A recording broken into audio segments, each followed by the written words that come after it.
on roll call, we'll take let's see, last time it took 5 minutes. I'm going to challenge the board. We'll do 3 minutes to take a photograph if we can. And I know you like the left side and the right side and everything, but it's all the same.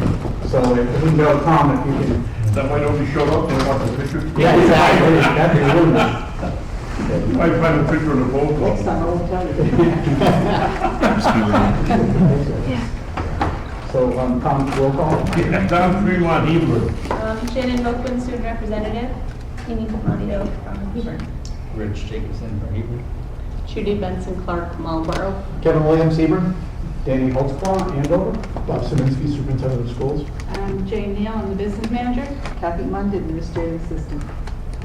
Great. We could all rise for the Pledge of Allegiance. The flag is there to the back of the room. I pledge allegiance to the flag of the United States of America and to the republic for which it stands, one nation, under God, indivisible, with liberty and justice for all. If I could just beg everyone's cooperation for a 5-minute recess, and then we'll go take our photographs. You want to say that here? Oh, yes. 6 chairs picked out. There's a shortage on board members.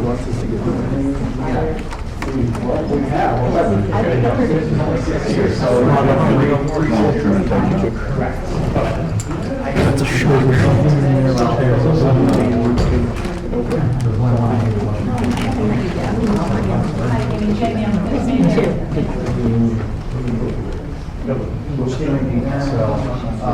We got 3 and 3, so.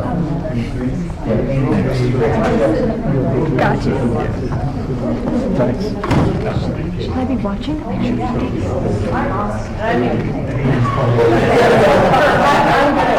We're gonna watch it. We're gonna watch it. Yeah, I can't tell if I'm pinning.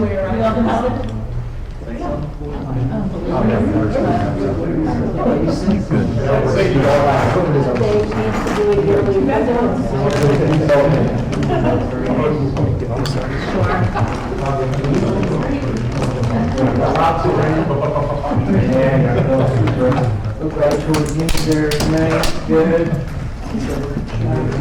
Nice, good. Awesome, good. Nice smile. One more. Last one. We're done. All right.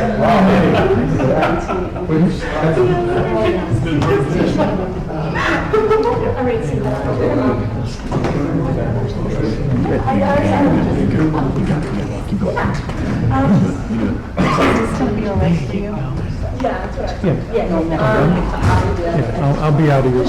It's all right. You're not in our way yet. That's what I mean. I'm sorry. And I know what she wants. Yeah, I do.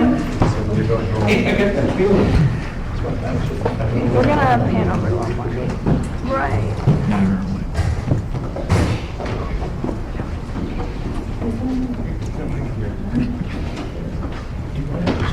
Thank you very much. That brings us to our agenda item number 3, public comments. This is the point of the agenda where the public is allowed an opportunity to address the board on any issues that they would like to address. This also happens at the end of the agenda. It's the last item we have before, so tonight before we move into executive session is the second opportunity. It's a small crowd here tonight, but I do want to, the board is going to get into the recurring practice of trying to explain more to the community about how we handle some of the board business, because normally when we have a regular meeting, this is the opportunity for the board to kind of finalize and take care and address the issues of the district that are on the agenda. So when someone comes to the board and has an issue to address, the board does not interact or exchange in a conversation with anyone on an issue from public comments. The board's discussions are limited to the items that are on the agenda. So if you get the impression that you're not being heard or we're ignoring you, that's not the case. It's just that the business matter of the district is handled that way. So if there are issues that you raise during public speak or public comments, the board hears that and we will push that information to the superintendent for a follow-up. Or if you have a direct question, you can ask the superintendent or the administration directly and they'll follow through on a response for you. Also, there's been a history of parents coming by on issues that kind of been centralized to the volleyball team or the volleyball program at the school. And one of the things that that the board wants to convey is that when we hear those comments, we hear them at each and every of the meetings, and we understand the comments that are being made to us, but unfortunately, I shouldn't say unfortunately, but the function is that the board has no authority whatsoever to review or to conduct any performance reviews of any employee of the district, with the exception being the superintendent. He is the person that the board conducts an actual performance review or deals with discipline matters for the district or for employment matters for the district, all reside with the superintendent as our what's the word in the bylaw, chief executive officer, if you will, or chief administrative officer for the district. So again, as you get into public speak, if you have issues that you wish to address and it feels like it's falling on deaf ears at the meeting, please rest assured that the board is hearing what you're saying, but based on our structure and our responsibilities and our what we can and cannot do as board members, restricts how we react to those things, but it doesn't necessarily mean that we're not hearing it. So we may be pushing some of these issues to the superintendent to do further follow-up, and the board may add it to an agenda down the road, but we just want everyone to know that. So rather than going off on a tangent, we'll move on to item number 3, public comments. If anybody would like to address the board at this time, please feel free to do so. You stand up, and I don't think you need to come forward, but just state your name and the town you're from. Hearing none. See that? I wasted the whole speech. That brings us to item number 4, additions to the agenda. Are there any additions to the agenda tonight? If I may, I'd like to just, I don't know if now's the time, acknowledge a teacher. It's come to my attention that a teacher is being recognized in the community, and I just wanted to have an opportunity to do that, so I'm not sure where that would fall. I'll give you the privilege of the public comments to go ahead and do it if you want. Right now? Yeah. Okay. It's come to my attention that Amy Nocton, she's the World Language Department head. She's a teacher consultant with the Connecticut Writing Project at UConn, and she's going to be recognized at the Aetna Fellowship Recognition Night at UConn, and I just wanted to acknowledge her and say good job, and that we appreciate her work. Thank you very much. Thanks very much. Thanks, Amy. Okay, any She's- other? Yeah. Sorry, this is just a technicality, but I don't see the student report in the typed up Okay, so agenda. very good point. So under additions to the agenda, we will add, after finance audit, we'll put a bullet point right before facilitators, and we'll say student representative report. And do we need a motion for that? No? Okay, go ahead. Well, Kevin? so moved. Okay. Second. All right, all those in favor of adjusting the agenda to accurately reflect the student representative report, please say aye. Aye. Any opposed? Motion passes. So Kathy, we have student report to add to that. Okay, any other items to add to the agenda this time? Okay, thank you. That brings us to item 5.1, report of the administration. Just 2 things. We're having some difficulty getting the microphone support as requested, so we're trying to find something that will work, is inexpensive, and is compatible, so that we can be sure that the audio is comparable to the video. So understand that that's a project that's underway. Next, I'd just like to present Mr. James Ford, some of you have all met before. And he, obviously, data consultants and data engineering. They'll be presenting the final report on the traffic study. So, Mr. Ford? Thank you very much. It's a pleasure to be here. I miss some of the cameras that we had before. And I got a lot of comments from my friends and family and whatever about my presence on TV. So we'll try to not take as much time tonight, because I think what we're here tonight to do is to talk about what we've been able to achieve and some of the things that you might be looking at doing in the long term. I've got the slide up there which shows a portion of the map there, and what I'm going to do is walk through it so you can see essentially what I'm mentioning. We'll look at the area adjacent to the high school, where we have now consolidated bus operations and separated them from parent pickup and drop-off. And that the area shown there is where that happens. You might note that we have removed the recommendation for the construction of raised crosswalks in that area because those types of facilities are not really compatible with school bus operation. So in that particular area, we're not talking about a lot of student crossing and things like that, so we felt it was probably not appropriate to do that.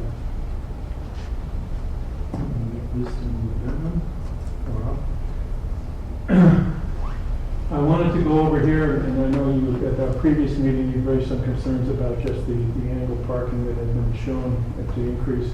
The reason we need to increase parking in this area is we don't have enough storage for pickup.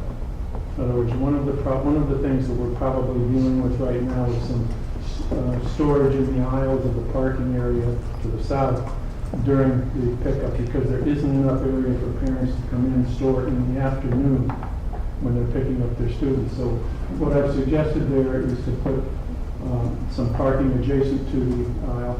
We introduced a median island in the middle of that facility to make sure that we don't get any inappropriate turns and whatever, any confusion, and be very aware to the motorists just what they're supposed to do. One of the other things that we're proposing to do, that you do, is a long-term situation. Excuse me, a short-term long-term situation. How do you want to handle the format that Rich has some questions? If you have a question, please. How does that and that parking solve the queuing problem with? Well, what it will do is the amount of people that we have that want to park here will go in and occupy the angle spaces at this point. The individuals that come in here, I'll probably cut back that island a little bit. They'll have the opportunity to go in here and park also. They'll not be allowed to queue back into the intersection. And they'll have an alternative. They'll either be able to come in the south driveway and come up and go into the lot, or they'll go in from the north driveway and go in. They will be able to park along the curb adjacent to the high school right now as it is, but that does fill.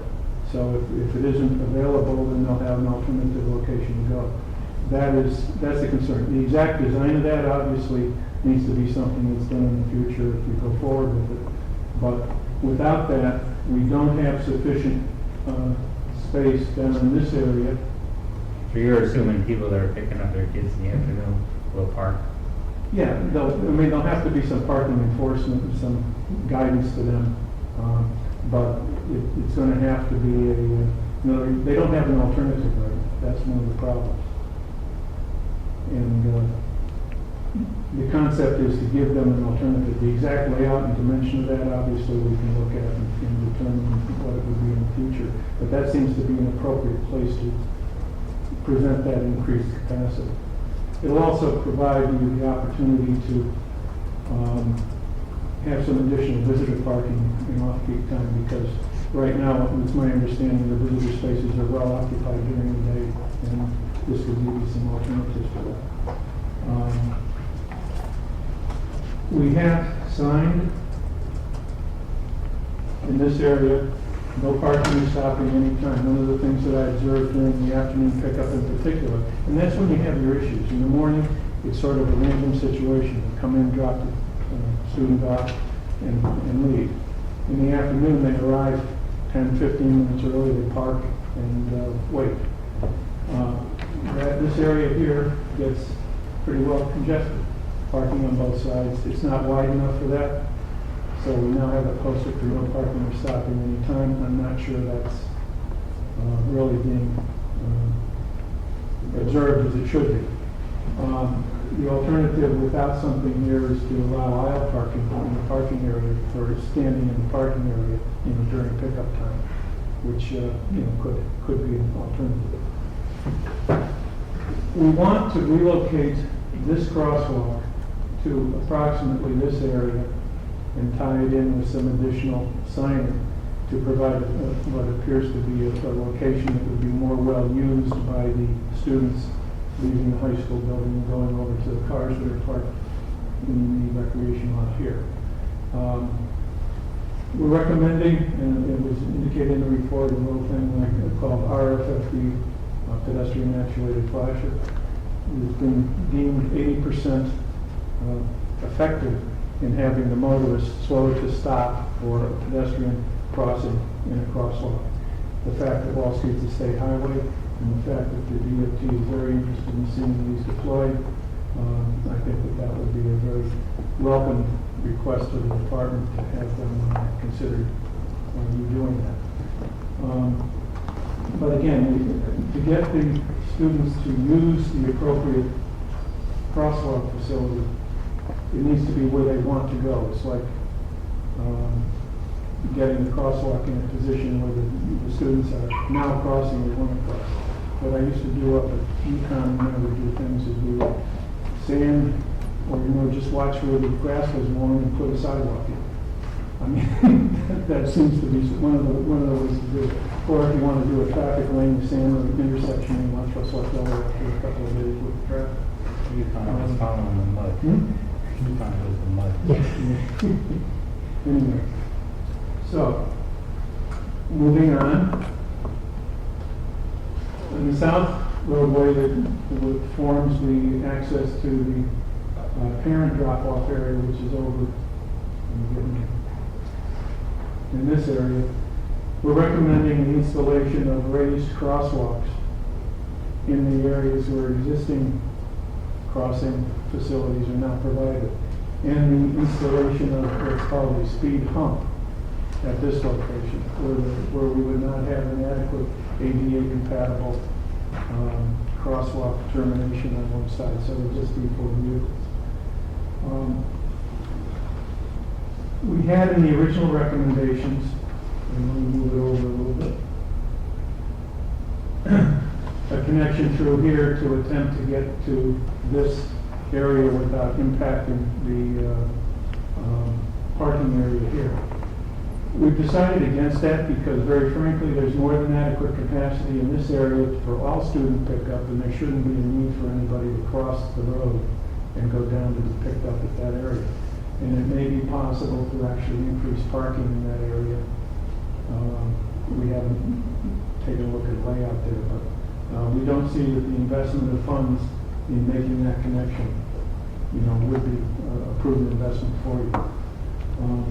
All the students who come out of the middle school to meet their parents in this area, based on observations of that operation, there's more than adequate capacity to handle that. So that's what we're recommending at this point. Let's see. Most of the signing that you see on the sheet, and you'll see in the report's already installed, and I believe has been effective in educating the parent drivers and student drivers on what's permitted and what's not permitted. If I had my druthers on this site design and several millions of dollars, I probably would have gone for a ring road on the outside of the area with the dedicated bus area and things like that, but you're beyond that at this point, okay? I think the actions that have been implemented at this point have resolved a significant amount of the congestion that was occurring along the south driveway and in the vicinity of the parent pickup area. We may have some, I think when there's various crosswalks go in, the problem has been recognized occasionally if someone parking on the crosswalk that's there will go away. And one of the things is that, I don't know, have the revised speed humps come in yet? No, they do that right first. Okay. We're going to be replacing some of those little speed bumps with a more substantial installation which should weather the winter. And those will be in the area where the small ones are in this area right now. How many do we have of those? I lost count. No, but they're not inexpensive, so we try to use them in some. So you're going to see those three replaced with the new ones? What'll end up happening is that when we do a raised crosswalk here, this will be a physical installation, which will essentially be up and also provide the same calming activity with the speed pumps do with the speed bumps. So we ordered the portable ones that were. There's 3 of those coming in. Three of them coming in. That'll be taking care of this area over the winter, which is, I think, the critical area to do, because we want to keep speeds low as they approach the parent pickup area. One of the things that we're talking about doing right now is permanently closing, I believe it has been right at this point with some barricades, permanently closing this opening. And the existing opening here is closed. I'm not sure in the long term you have to do that, but we can see what happens as it goes along. Right now, any parents coming in to pick up a student will proceed to this area and then go back into the pickup area and obtain the child.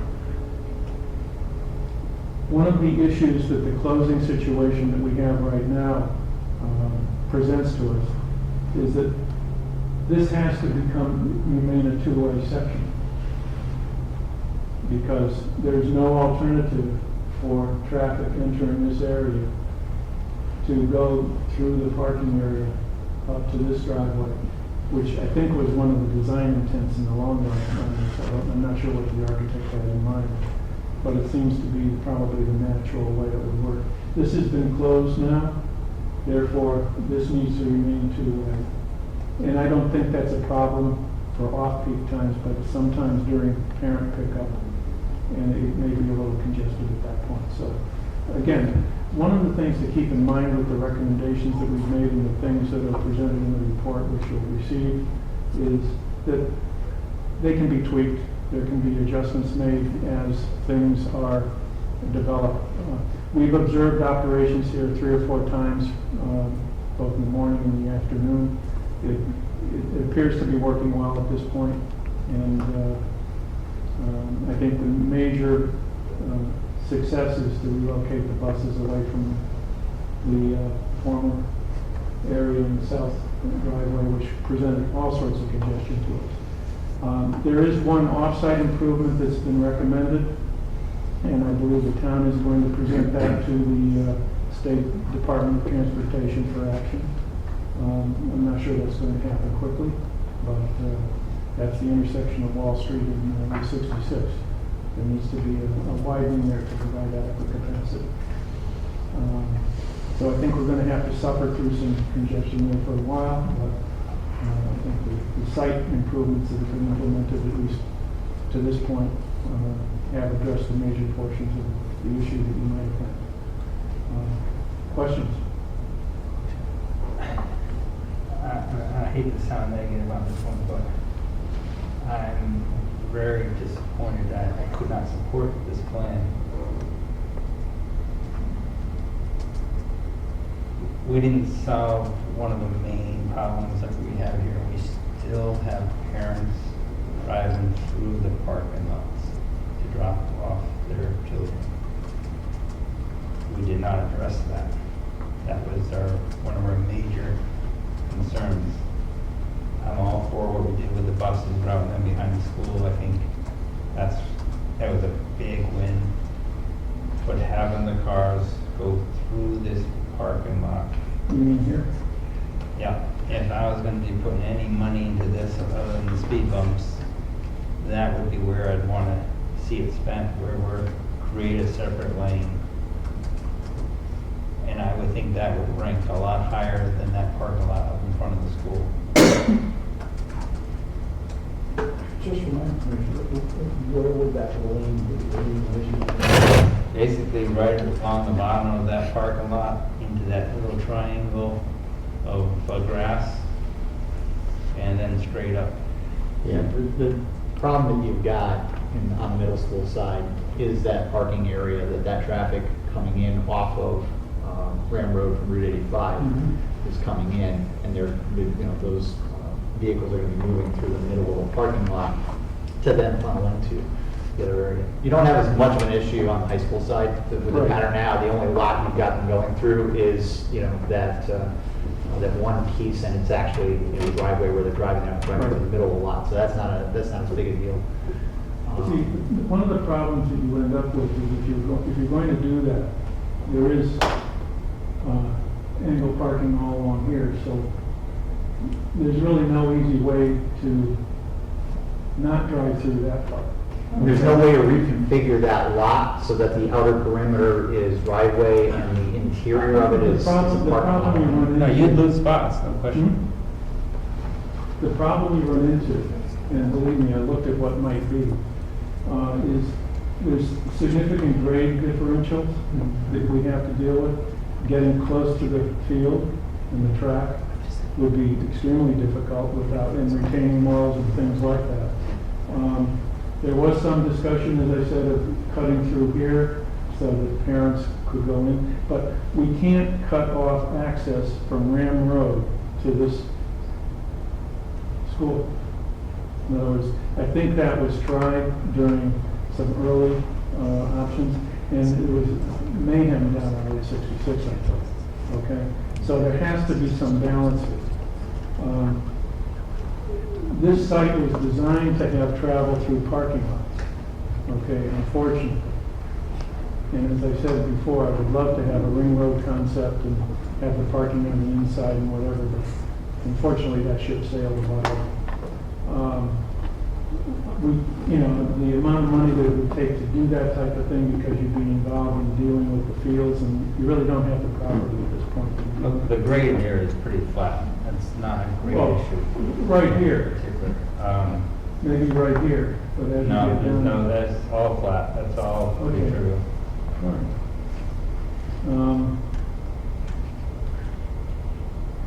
So can I ask a question on what you're saying? So if you're using that parking area that essentially you're coming a road and the road's going to go through that triangle, Yep. and then it's going through what part of the parking lot? To that one opening just to the left of the raised wall?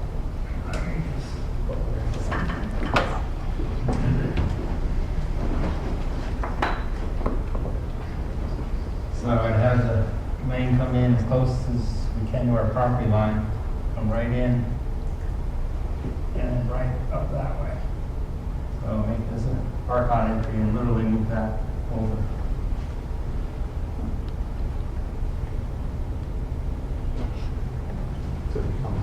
You're gonna have a significant reduction in parking.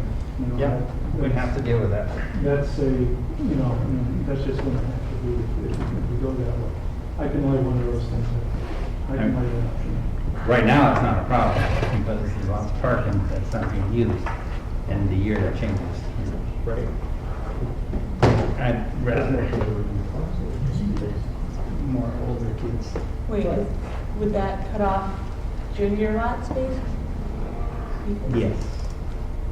Because I know that there's very few spots in the junior lot already.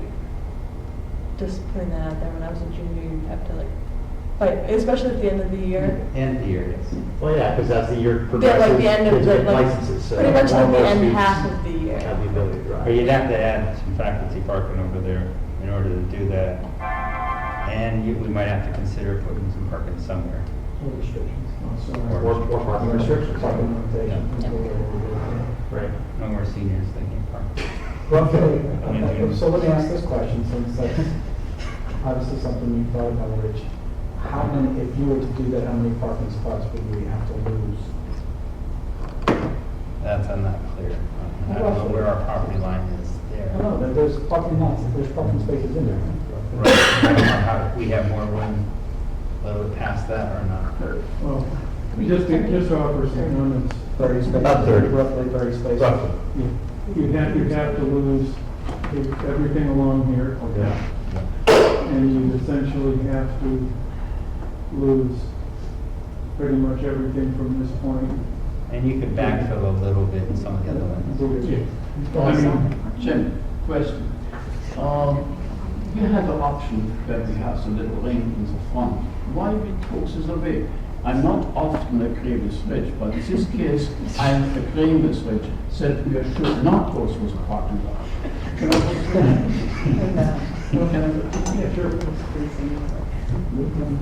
I thought we had an option in the past that we were making a ring and coming in, going around here. What happened with that? The reason for not recommending that at this point is we have more than adequate capacity for student pickup at the main driveway point.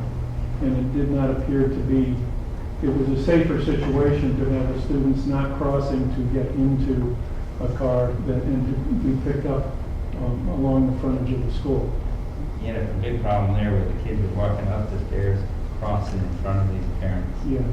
Yeah, and I just ran into this situation last week.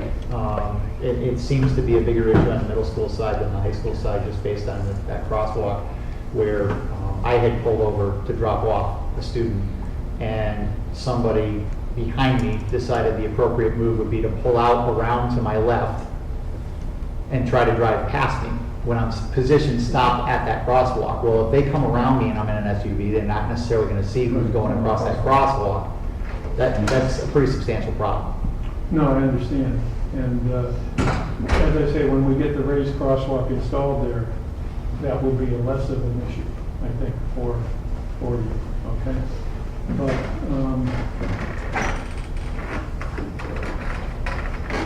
I mean, could we lay out a recommendation to that effect? I could, yeah, sure, we can do that.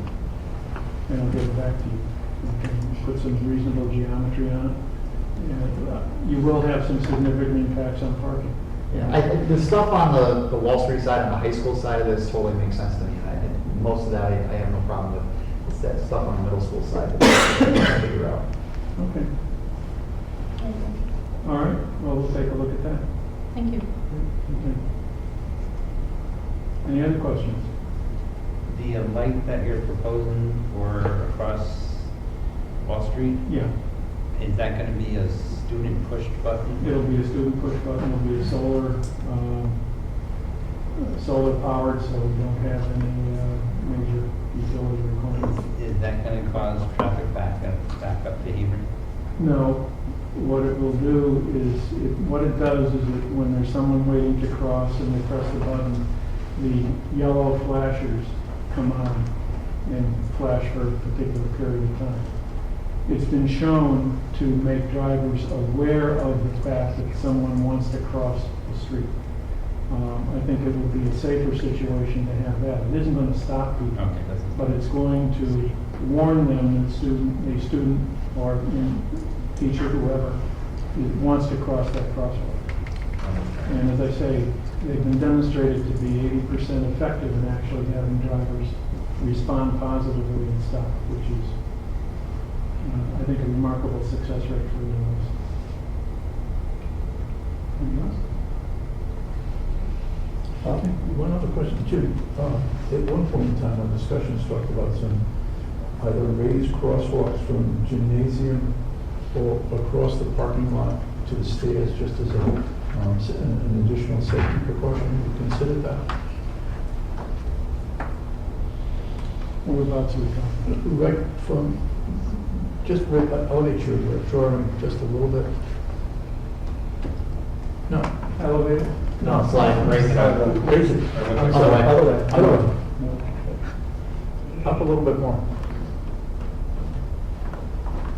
See those stairs that go down to that lower level of the parking lot? I hate the technology. I did see those stairs. Yeah. Did see them? They go there. Stairs that go down here. Towards the tennis courts. Yeah, toward the tennis courts. Here. Yeah, that's the a gymnasium. Yeah, point it out. From this area, oops, from this area through here to tie in with that, so it'd be a continuous, Okay, we could add that, that's not. Raised So- sidewalks and raised. yeah, because we have a lot of people walking From there. across there Yeah. in the morning. That's fine. And I just feel that it would be an additional safety precaution in the parking lot. It's a good suggestion. I'll add it. Thank you. Thank you. Thanks, Jim. Before we close this issue, so the current speed bumps we're taking them out before the snowplows do? I want to wait and see what the speed tables look like and what impact they have before I take them out. Because what I'm afraid of, and I absolutely understand what you're saying, and agree with it, but I want to be sure that there's something in place during the winter, because the big ones that Jim has recommended are supposedly plow-proof. So I want to be sure I've got something in there before I act. Are they shovel-proof? The plow is supposed to glide over. I know what the plow is. Oh, you mean the plow can go over? Yes. Right. Because the other ones, either we're gonna replace them in the spring by new ones, or we'll take them out before the snow comes. And I just want to be sure there's something there, so, liability-wise, we're not, concerned of not having anything there. Bob, why don't I take those back and get the alternative that they've asked for to be Okay. included in that before we issue a final report, okay? Thank you. Thank you. Do you need a little time to move down, Jim? or you- You go ahead, I'll be very quiet and just. That continues on with the other report. Do you have any other items? No, that would be it, Mr. Chairman. Okay, that moves us on to item number 6, presentation. Martin Fearman, presentation on personal items. Thank you.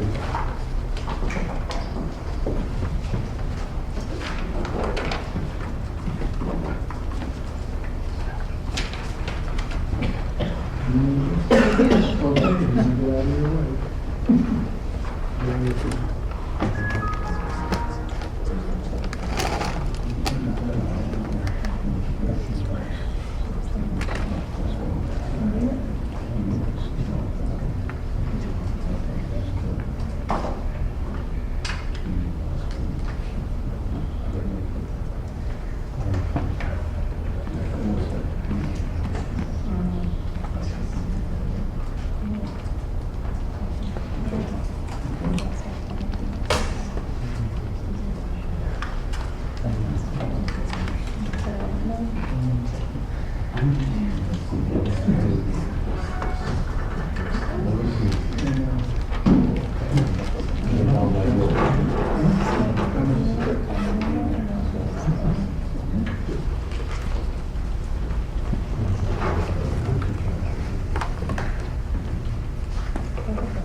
Other side. That side. Yes. Now, how are you?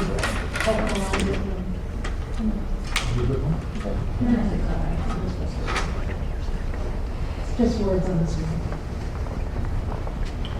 So people have a packet. Anybody who doesn't know me, Lauren Fearman, I'm the curriculum director for RHAM. One of the things that we're going to talk about tonight is the idea of personal learning. This is something that we've been using on our campus. We distributed to everybody in the board a copy of a white paper that was prepared by a group of educators, both at the state and local level around Connecticut, where they've been working for several years on the idea of moving towards a personalized learning system. And there are currently a number of initiatives in place in the state with support from the current educational leadership to try to move forward with this idea. And there are a number of different pieces to it. So you can see from the definition up there, personalized learning really is just what it sounds like. An approach to changing how schools are put together so that instead of having a classroom that is set up that the student must meet whatever the classroom's parameters are, the idea of really individualizing the learning environment. This is connected in part with a text that several of the board members have read that we'll talk about a little bit later, called Inevitable, which puts forward the idea of mass customized learning. And that sounds like an oxymoron, but the way they put it together, not so much. That we have, through the wonders of technology and the magic box, all of the content in the universe available to us. And so we've been looking at different ways of trying to improve how classroom instruction is delivered. Now that we don't need to have the teacher be the sole conduit for information, which is our previous model of instruction. You needed to have the teacher because the majority of people had no access to all of the information that was out there. The teacher, the college professor's education gave them access to information, and it became their job to pass that information along.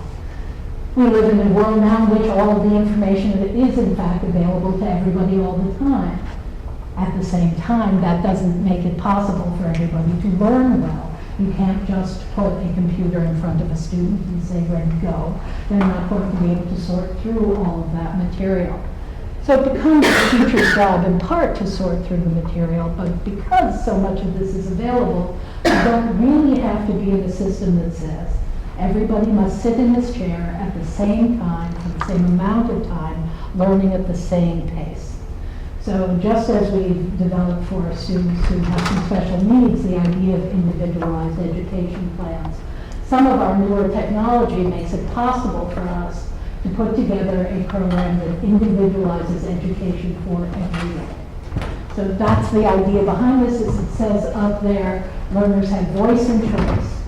What, where, how to learn. In order for this to happen, there are a couple of things that have to be in place. And there are a number of different people writing and talking about this now, who have put together different ways of looking at it. This is the one that was put together by the people who wrote this white paper on what it should look like in Connecticut. If you do some research about it, you will see some other ways of putting the elements together, but there are a couple of things that are true for all of them. And the first one is one that's true in all of them. It is competency-based.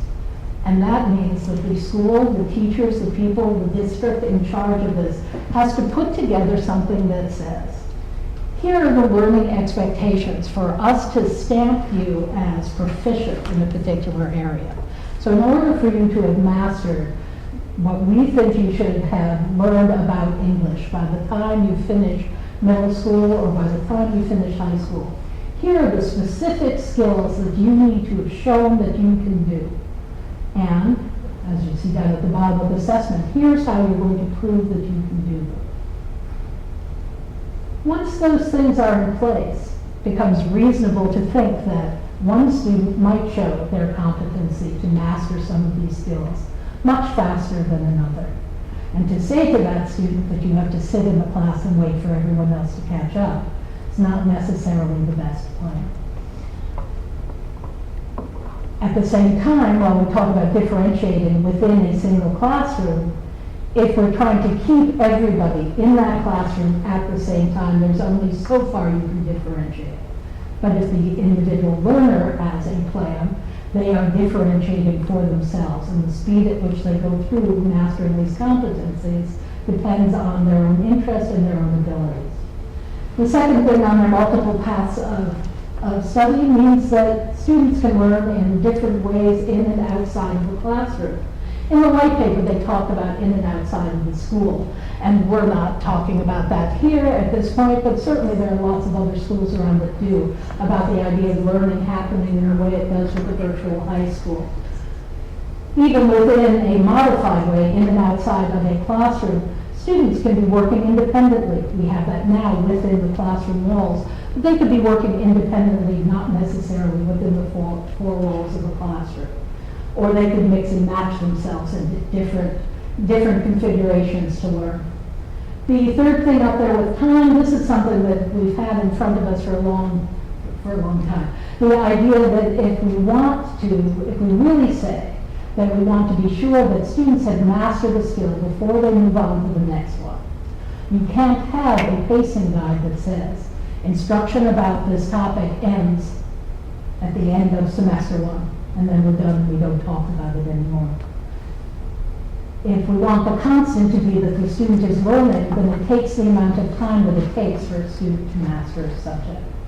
Or a particular area of the subject.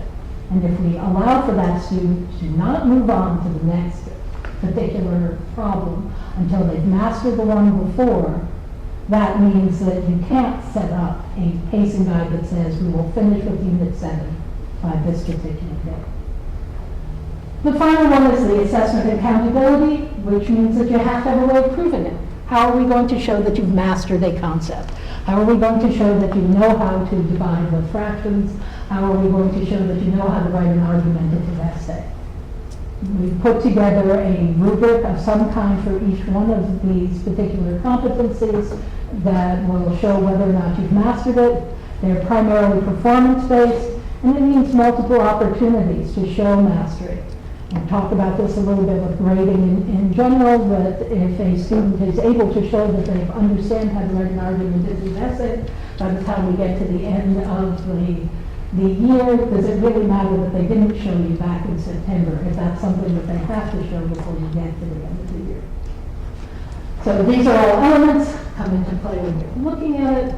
That means the teacher's job becomes different. The teacher's job isn't to be that sage on the stage, but to help the students figure out their particular modes of learning and what their interests are. One of the things in the STEM program, in any kind of advanced learning area, is exploring individual interests. Hard to do if you have a structure that says everybody has to study the same thing at the same time in the same way. So the role of the teacher becomes to collect evidence of learning as an ongoing process rather than to make sure that the unit test was given at a particular time. That students are staying on track in relation to goals, which comes back to programs like the Student Success Plan and other ways of putting things together so that a student has a plan for how they're going to complete all of these competencies. It requires the teachers who are supervising students be helping them to make sure that they are staying on track. And then using a professional network to create opportunities, because a lot of the learning that is proposed in personalized learning comes outside of the classroom and can be in internship programs. So we started talking about some of this when passed the book Inevitable around. Michael Cerisi gave this to his team leaders at the middle school, and a number of them got very excited about possibilities. And while the book proposes redoing an entire school, in fact, there are things that you can do in part. So we have a couple of things that have started already that are connected to this. And I'm going to move in this direction. Yeah, I'll move in this and you'll move in that direction. Lauren said we started over the summer, provided all the team leaders the book Inevitable. And the first response I got was a look of horror on one of my staff's faces because I thought I wanted to transform the school within 2 months. And then as we delved a little deeper into the discussion, it became clear that no, I wasn't trying to change the whole school all at once or come opening on August 27th. But we wanted to look at, okay, here's where we are now. Let's start looking at sort of a futuristic idea. So where are we going with this? Where does RHAM Middle School want to be? in a few years down the road. And this led into a deeper discussion about, so what are we currently doing? Well, right now, as we speak, we have reading classes that are doing collaborative classes. They combine two classes, they're working together with two teachers.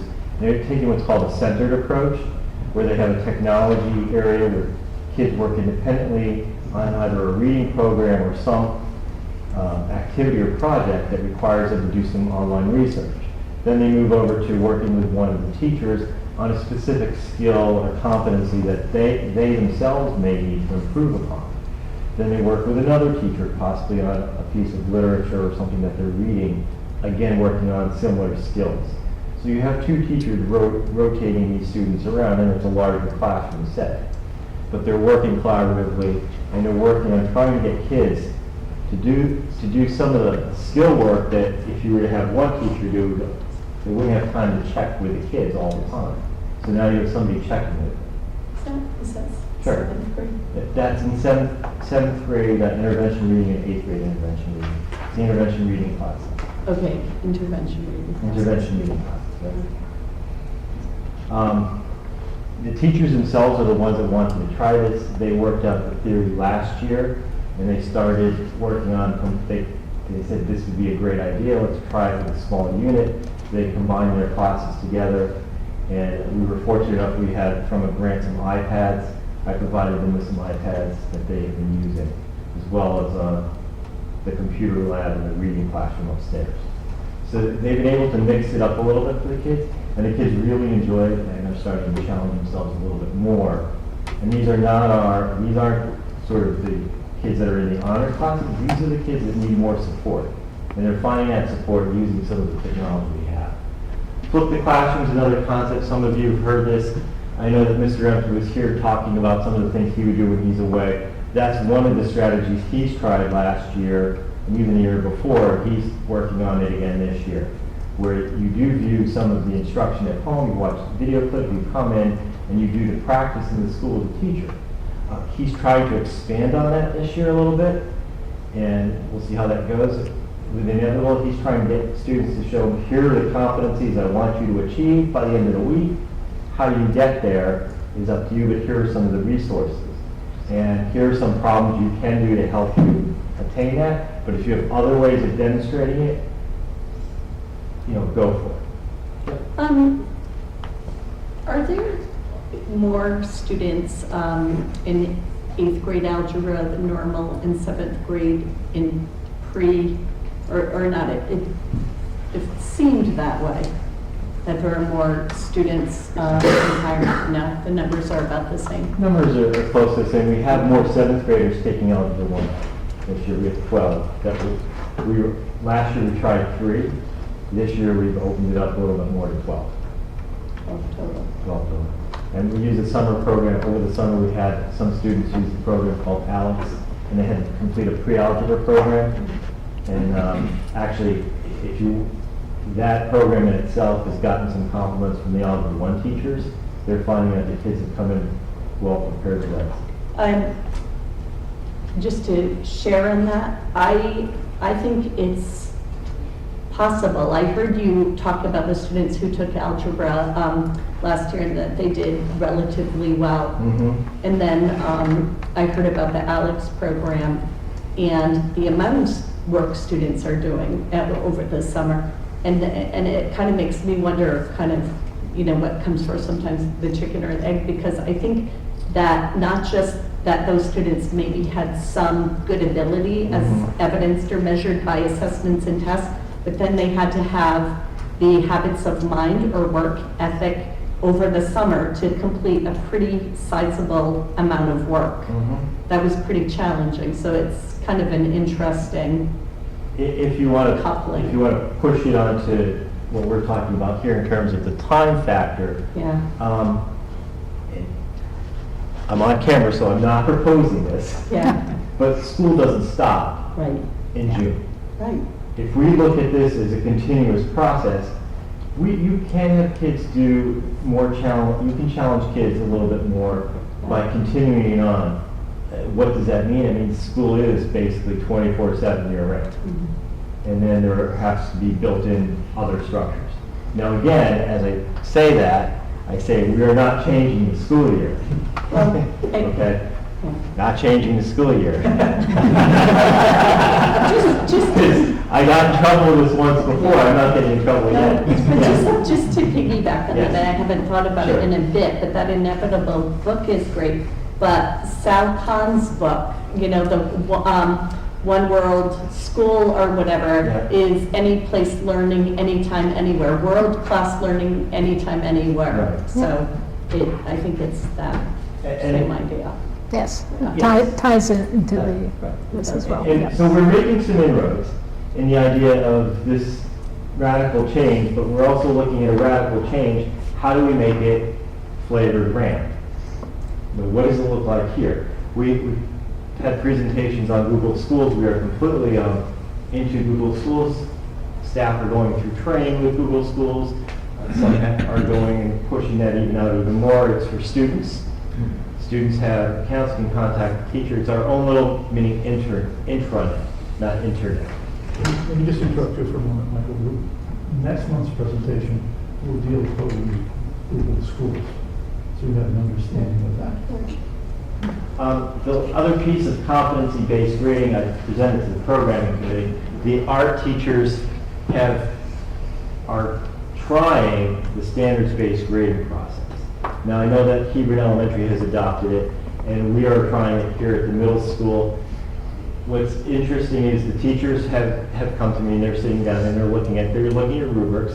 Students are scored on a basis of 1 to 4, 4 being advanced, 1 being below standard, and 3 being proficient. And so we're looking at students who are moving their way up, where they start and where they end. But it doesn't give you a course grade. It just tells you they mastered this particular element or concept. And that's the important piece. And a kid can redo this drawing for art as For much as they want as much as they want, yep. achieve. Until they achieve mastery or proficiency, until they're satisfied with their score. And I would jump into that to say Yep. that this concept works when you're looking for something that is not tied to simply knowledge or recall.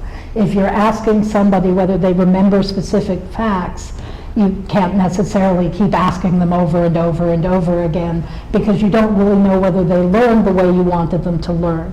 But with something like mastery of a skill, showing negative space, you can have a student do as many drawings as it takes until they show you that they understand what negative space means. I love that because, I mean, if it's important enough that they really need to know it, then we're giving them whatever the time, the resources, That's right. the support That's to right. master those essential skills. And so on the opposite side of the spectrum, if someone's able to achieve some of these milestones and go ahead. Yes. How do you manage a lesson? Let's say, for instance, you have a class of How do we kick it up enough? let's say you have 15 students in a math class and, 7 of them are already on. So what do you teach that day? Well, that's a part of the answer to that question is that it's very difficult to decide what do you teach that day if everybody is in the classroom moving at the same speed. If we set up instead the lessons that would take you to the next step that you are going to pursue on your own, possibly grouped in a different way with students who are moving at the same speed, you don't have to be in the room with the teacher for 45 minutes waiting for everyone else to catch up. That's to give the a idea. different concrete example, if students are mastering pre-algebra in 2 months and they meet all the competencies, there's no reason now they can't go on to the next set of competencies for algebra 1. Given. Yeah. I would say though, and I think and I really applaud what you've done and you've changed my thinking, which is always healthy, but I think that Alex, which was a lot of work, was very wise to have the kids do, even though they tested at a level that many would say they were perfectly ready to go in, because math is so very important that it's just really, really reinforcing those skills. So It's foundational skills. If you don't have them, even though you may be smart enough to move on, but then you may not have those skills to carry you forward. And those sorts of activities, depending on how things are put Yeah. together, become the way you show your competency to move on to the next level, is the completion of those sorts of goals. Yeah, so, I'm sorry, I'm kind of still behind on the conversation. Okay. So you guys said, if there's a student that is mastering the. Yep, the skills, the standards, yep. They would proceed on to the next level. They could. Even if the class isn't necessarily there yet. They could. Because this whole proposal means that what class means becomes different. Okay. See, what I'm thinking is that this is just proposing more work for both that student and the teacher than is necessary.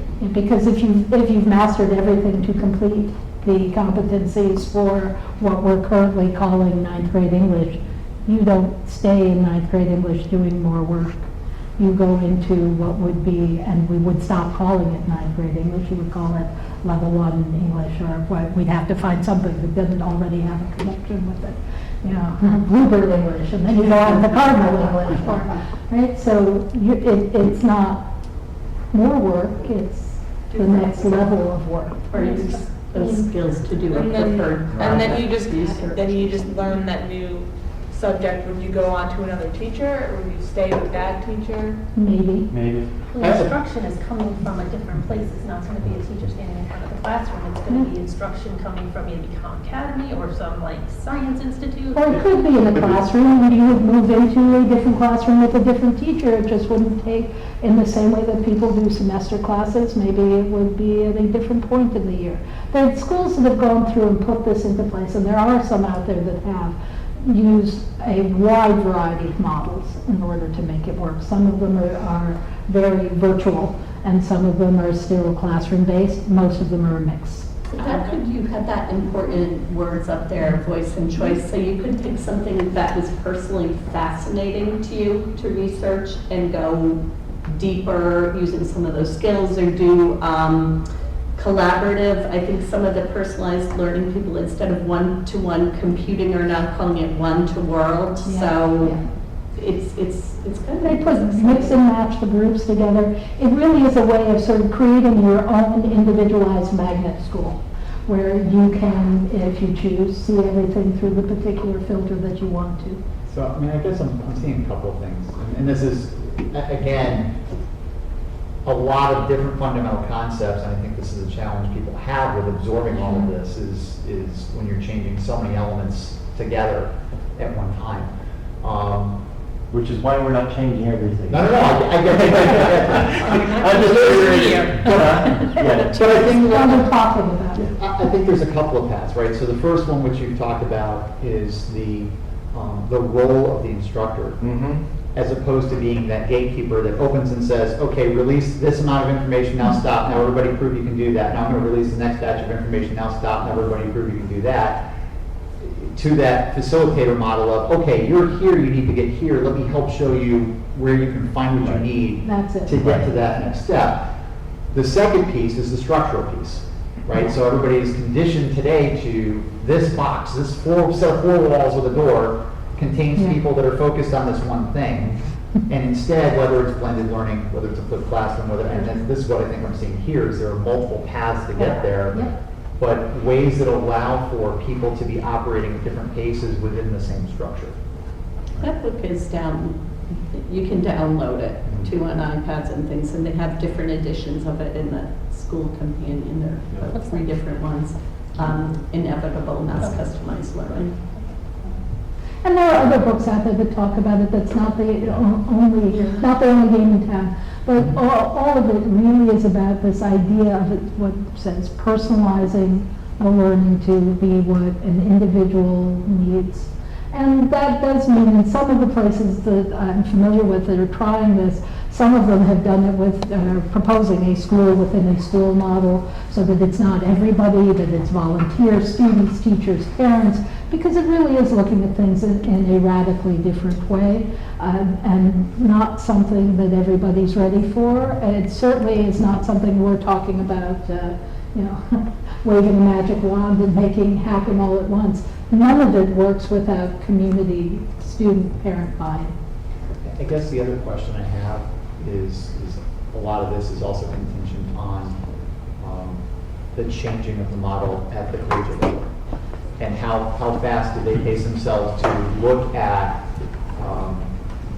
the performance of a student and whether they are prepared for that conversation, prepared for that level of study. So the New England Secondary School Consortium has been dealing for the last couple of years with exactly that concern.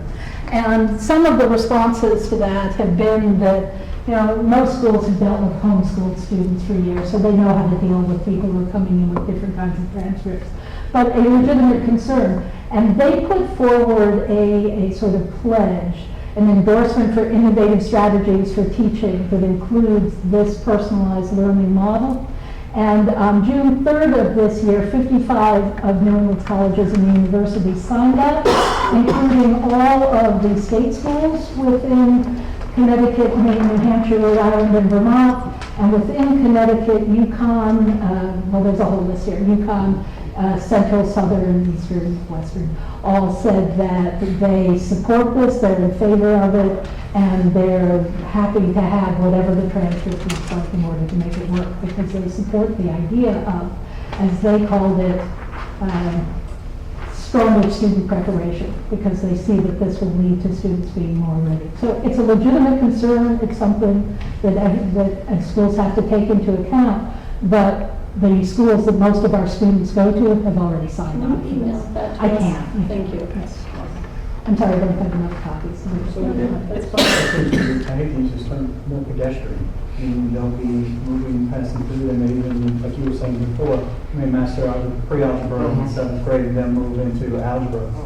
And then we'll start ninth grade at algebra, and maybe move on, so that they maybe move into classes or maybe do content on their own, right? I mean, so it changes almost the whole paradigm of a classroom. It does. When you think about it. Changes the culture. So also changes your classes.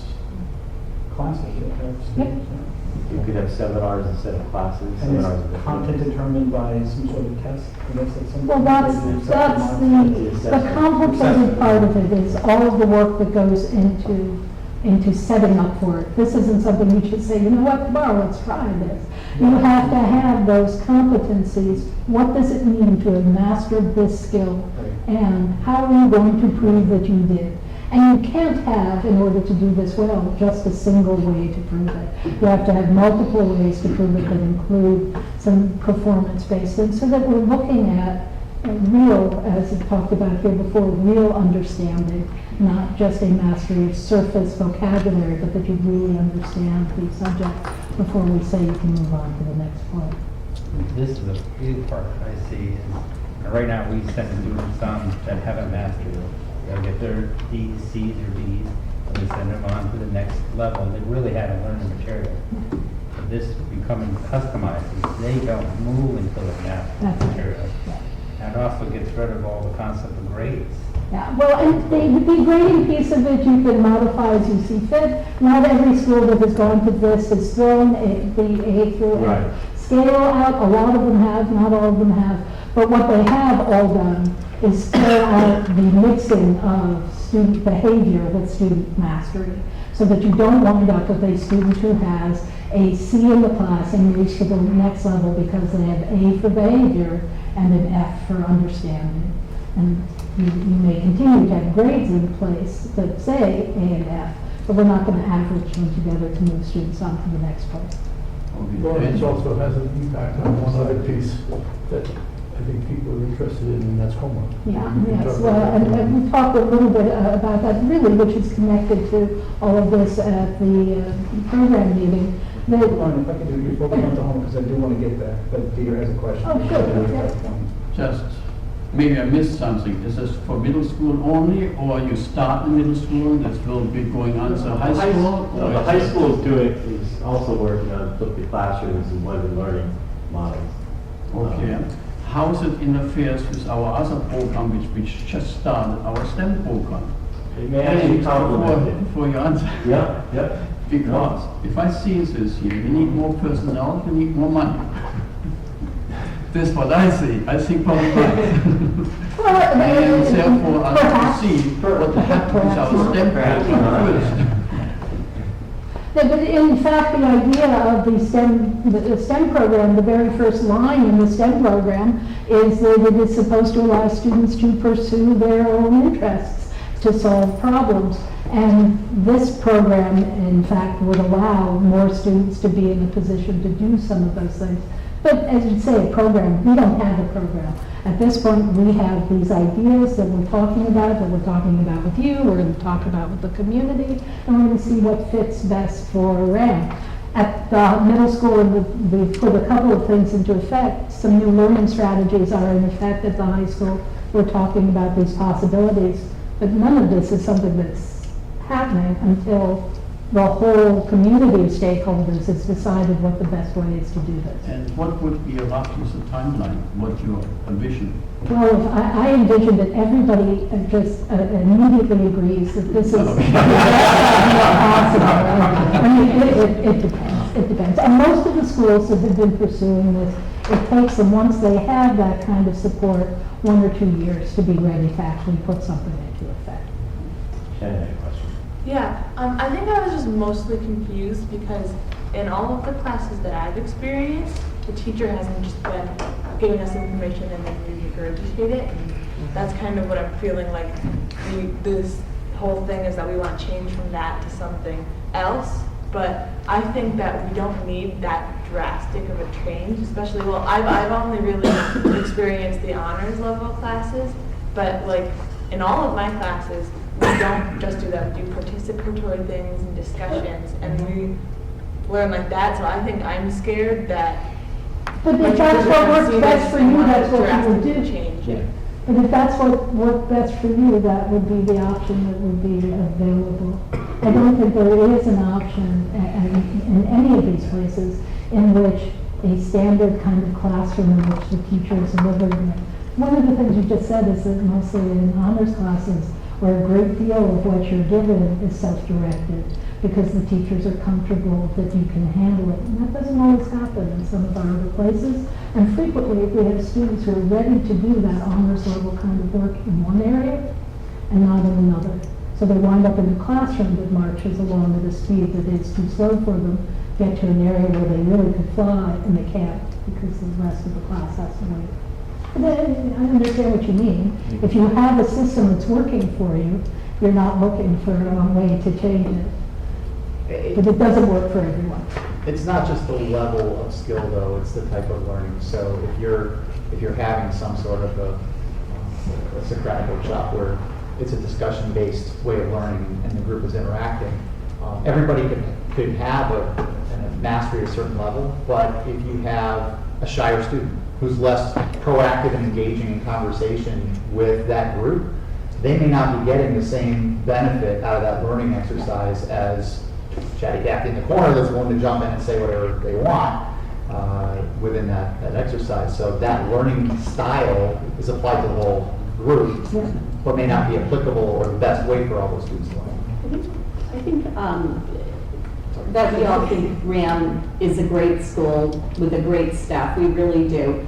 And we are all blessed to be here. I think, though, that, maintaining that excellence while moving forward and taking advantage of some of what technology can offer is just incredibly wise. I just pulled up, there's it's on YouTube, it's called The Myth of Average, as a recommendation for everyone. Todd Rose at TEDx Sonoma County. Yeah.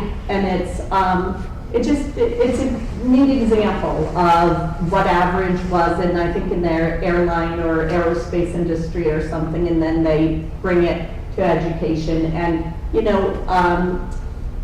I think that this personalization differentiation has been around for, I don't even know how long, since the one-room schoolhouse, I'm sure. And this is just it's not technology, but technology is a tool to move that forward. I think that if, maybe at some point we could see some clips of classrooms or something. I've had the opportunity to do that, and it's good work. It's the right work, and it's exciting. But I think that might make some people feel better because I think if done well, which is what I've heard Dr. Szymanski and Dr. Ceruzzi, Mr. Leslie, and I'm sorry, Lauren. Thank you, sorry. But say, I just think I think it just would bring, not ratchet things up to a great level, which I think we all feel like we have an amazing school and kids and everybody deserves that. So that our top students could also be really, really prepared to flourish in post-secondary kinds of opportunities. I think true in all levels of it, that there are always students who are ready to move ahead before everyone else, and students who really could use a little bit more time. This is a way of trying to get at that. I see another opportunity here is once we have the way to measure mastery, now it makes all these virtual high school classes also another option for students. Yes. And that could be a big saver from our point of view, budget-wise. I got a question. Right? As Bill O'Reilly would say, I'm a simple man. How does this work, the personalization learning with Common Core? How does this work together? Now, we just come out with a plan nationwide, Common Core, and a lot of people jumped on that plan, okay? Well, it's part and parcel of it. Pardon? It's part of it. The wrote- Common Core is a set of standards. Excuse me, you know, I get out of this to be part of, I think I mentioned months ago, it's the kids that fall through the cracks. So, we have, well, let's see, what would you call them? These people of higher learning, they come up with a program, and there's already a failure rate in it. It's programmed into it, and they know it, but they don't tell you, okay? It's almost like the President of the United States. Now, they come up with this.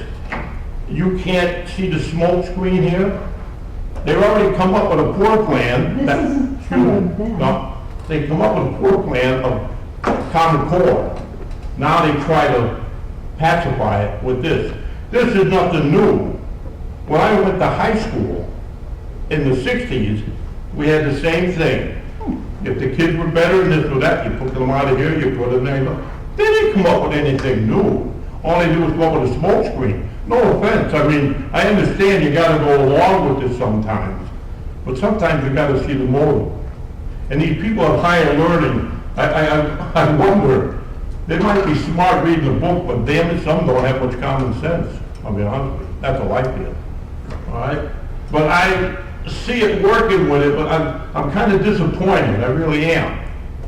Because they knew there was gonna be a failure rate, and they just come along with this to pick up the kids that fall through the cracks. Do you mean the Common Core, the failure rate with the testing? Yeah. That's all I have. No, I cut you off earlier, I'm sorry, but if you could address the impact. Oh, certainly. I mean, just in talking about our moving forward with some of these things, including the idea of having some technology use in the classroom, which is part of what, in order to set up something that allows people to be moving at different speeds, you have to have the resources available for it. And also talking with the alignment with state content standards in order to show mastery of the things that we are required to show mastery of, our current set of standards. We have to have a system that says, what does that mastery look like? Connected with all of that is, we've talked about a little bit before, is the idea of the differentiation for homework as well as differentiation within the classroom. So we're looking to make a change with our homework setup as well, so that we're sure that our homework is about learning, not about busy work. And and again, we have great staff, great students, and for the most part, teachers are working to make sure that they're not getting busy work, that the homework that they give is in fact home learning, that the idea is that it's going to help students to master concepts. That said, we still have in some areas places where that homework could be differentiated, because if you have already figured out, because you've proven on the assessments that you've had in class, that you within your classroom have mastered dividing with fractions, for everyone in the classroom to have 50 problems that they're going to go home and do, when you've already shown that you know how to do it, doesn't make a whole lot of sense. So if we can differentiate our homework in the same way we differentiate our assignments, so that you're practicing the skills that you need to practice, not practicing the skills that someone else needs to practice, we'll wind up with our students being able to move forward in a quicker speed. So, Chair, I think at this point, it's been passed around. The next meeting. At the next meeting. So we'll go through the next time we meet and go through all of the changes in philosophy. Our homework policy stays the same. Our homework policy is that teachers will assign homework in the way that they think is appropriate for the students. But our philosophy is we're attempting to change so that we're differentiating it for individual student needs, which ties in with this whole idea of personalized learning. And one of the first ways in which that can happen without exploding a school setup is through homework, that we can have it set up so that students are asked to do what they need to do in order to master a skill instead of what everyone in the class needs to do at the same time. One last question. Sure. Any discussions with the faculty on this? What's been the reaction? Very, just like any group of people. We have members of the faculty who are completely on board, eager for this. When we passed this book out to some of the leaders, we've given out how many now? 40 maybe? About 30 books. About 30 books. That some people read it, get so excited about it, they can't wait to do the next thing. And we have people who say, this is how I did it when I was in school, so I'm not going to change it. So there are people who come at it from both approaches. Our idea is that we are not at this point trying to mandate that everybody must do it differently. We're trying to explain why it's a good idea to do it differently. All of the research that is out there shows that student mastery of concepts improves when the homework makes sense for them rather than when it is mindless practice. There are a number of books out there, and we've got a literature review that would just make you weep to have to read through all of it, that talks about the value that students and parents as well get when that homework is really aligned with student learning instead of aligned with we must give the same thing to everybody. Thank you very much. Any other questions? Could you email me that literature review? Sure. Thank you. Sure. Is there anything the board can do to help?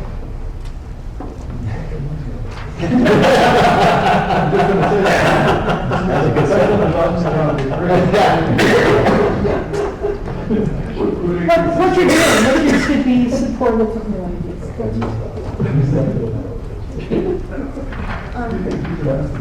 Yeah, I just wanted to stress that the underlying values of mastering concepts and skills instead of just regurgitating information, I'm already seeing in even my level 1 classes all throughout my career at RHAM. So I don't think that we need to make that big of a change to still master the same values that we're trying to get at here.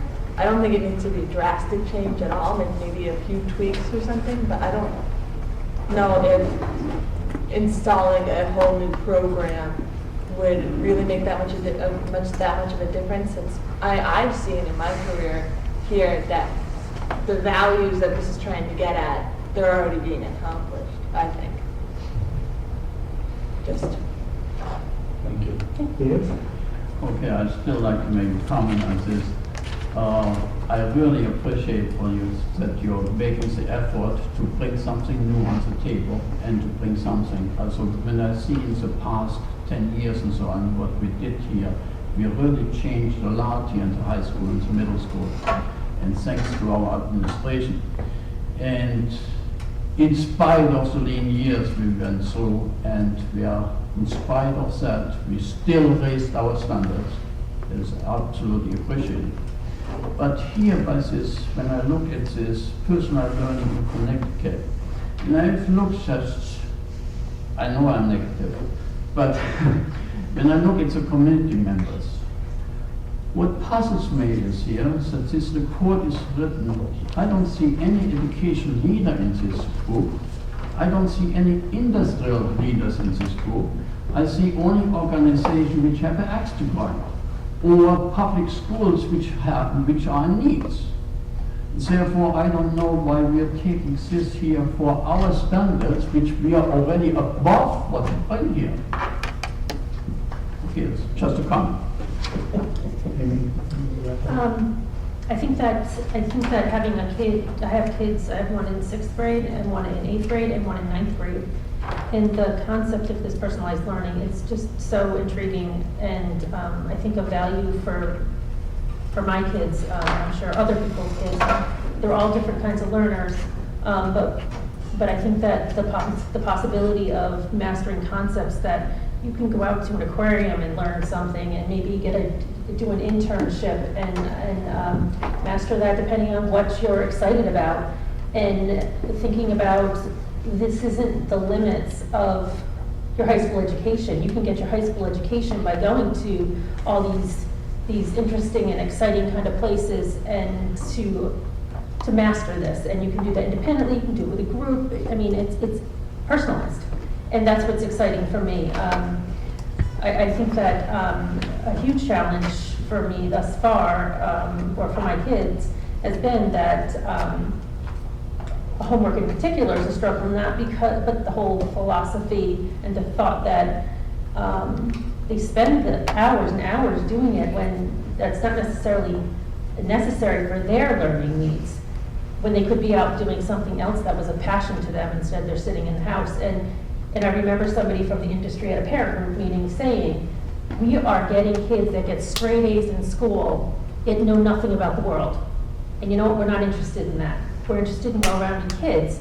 And so I think that this is just one more element of us gradually moving towards personalizing and developing people's passions and developing their interests, instead of just putting them out there and saying, go to college and maybe you'll find something that you'll like and you'll take on. So I commend the hard work, and I really appreciate your input. Can I just make one more comment? Yes, and then I want to move on. Yeah, all right. I agree with Amy. It's a good way to learn, but in doing that, we're contradicting Common Core. If you got Common Core, we all supposed to learn together and go along. It's about standards. It's just about I standards. understand that, Okay. but you're supposed to have a pace where you went along. That's not. Yes, you did. Everybody was gonna let you, it wasn't supposed to be individual, which education should be. I think the testing has made it confusing, because there's testing that has to be done, so you have to maybe teach Well, to the test. the teacher has to know, you have to learn this, and you better know this. It's 12 o'clock, and you better learn this by 12 o'clock. See, we're contradicting it now. Well, I think the standards are Common Core standards, but I think that what we're asking people to rethink is more about the timeframes. And that's one of the big things, is like timeframes are kind of going to be different.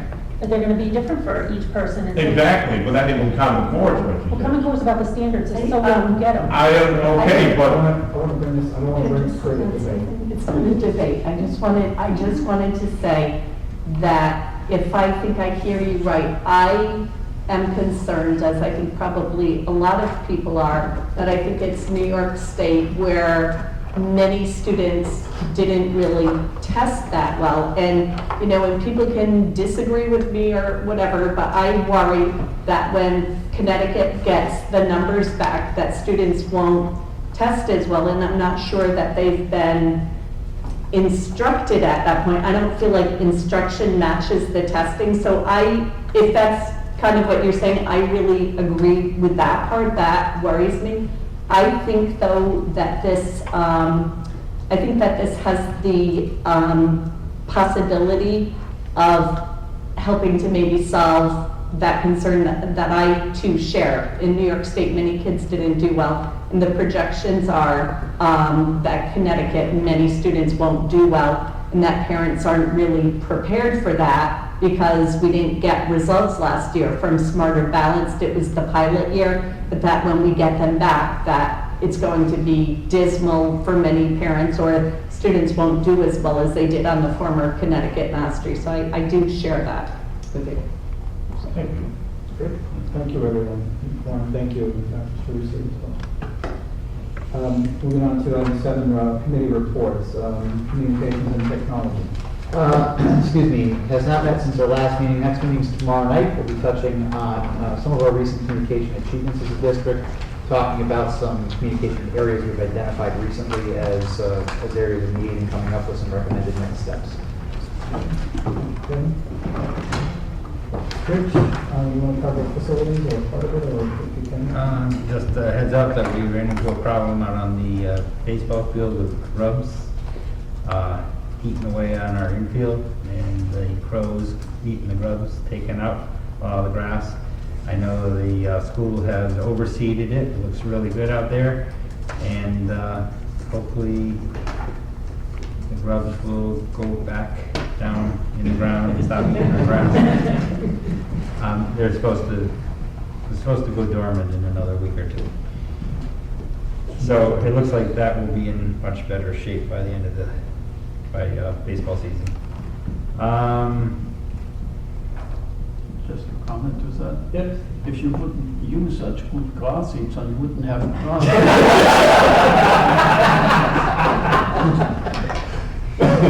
Yeah. And right now there were very, very, very few grubs on the comp field. So, bad side, yeah. That's,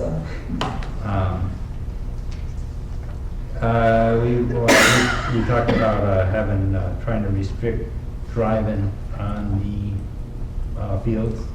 We have some of the coaches actually drive out on the fields with their cars, and yeah, and asked to try to restrict that as much as possible. Bob, are you going to be talking about the retro commissioning? Briefly, because I'm still waiting for a proposal. It's in the area of $200,000, and I haven't got the final paper yet. And they asked me what the approval process was, and they said that we should have it within a couple of days. Did we talk about it last week? All right, well, anyway, we had this nice long report with a lot of really good suggestions with, they cost money, but the payoff was rather, I think, 2 to 5 years on different things. So without appropriation, I think that's the important thing. Yeah, and so there's a lot of promise there on, Is it to do with fields or what? no, the retro commission is looking mostly at our HVAC and ways to improve the efficiency there. Controls. Stop bringing in a lot of moisture and more efficient pumps and other things. Some sort of grant program? Is there some sort of a grant program? It's through CLMP in their energy conservation program. They feel that by investing in energy conservation, they'll be able to at least keep the generation constant as electrical as we get further into the century. So their whole goal is to not to build any more generation. But it was a really good report with a lot of really good ideas. Hopefully we can capitalize on them in the long term. And then everyone knows that we're looking at for a new director of maintenance. So we briefly talked that. And the windows we always talk about with really no change other than what we talked about in closed session. All right. Moving on to the next policy committee. Kevin? So tonight we have a group of policies for first reading. As always, please ask you to review them and get your comments back to me. Email is usually easiest, but if you need to call me or chat, that's fine prior to the next policy subcommittee meeting so that we can incorporate any feedback or questions you might have.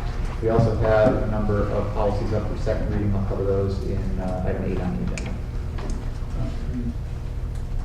I'd like for the board to start having discussions during first reading on these policy changes.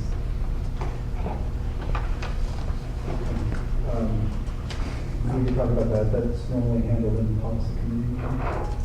You send your feedback on the first reading to the committee, and then get your feedback, and then back and address it. Before it goes to second reading. I personally believe that a discussion would give better feedback.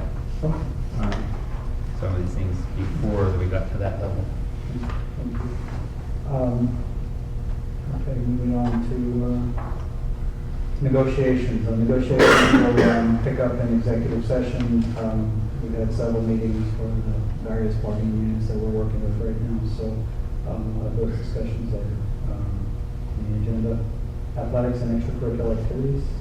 Joe's not here, but I got the minutes from the last meeting last week. So real quickly, we touched on some overall analysis the administration started to pull together relative to pay to play. There's still some questions that the subcommittee had relative to ensuring that communications are effective, people know when payments are due, the right amounts, the whole bit. So there's still some more research that needs to be done on that front. Some significant conversation around uniforms and branded apparel, and the impact not just to the district as far as financial concerns, but also to the individual families that are being asked to pay substantial money for things from warm-up suits to backpacks. Had a brief conversation about the athletic budget and some suggestions that will be taken forward with the business manager in terms of continued information relative to how we're tracking the expenditures. Still some research being done on potential replacement of scoreboards. There's some funding sources that are coming in, but we're looking to make sure that we make the best decision possible. And then there was a follow-up conversation relative to field trips and cost of field trips, and specifically we had some conversations around the 8th grade trip to Washington, D.C. Some pretty good analysis was done by the middle school on different options, different solutions. In fact, there was a member of the public that came for public comment that gave us some positive feedback after we had shared that information, indicating that they felt much better knowing that we had done an evaluation and to look at key things like security, like the facilities that we're using, like the need for a tour escort to focus on logistics so that the teachers and chaperones could focus on the students and their needs as opposed to basic stuff, things like that. So felt much better about it afterwards. That was it. I got a question on that. Yep. We've been keeping up on the latest information on concussions.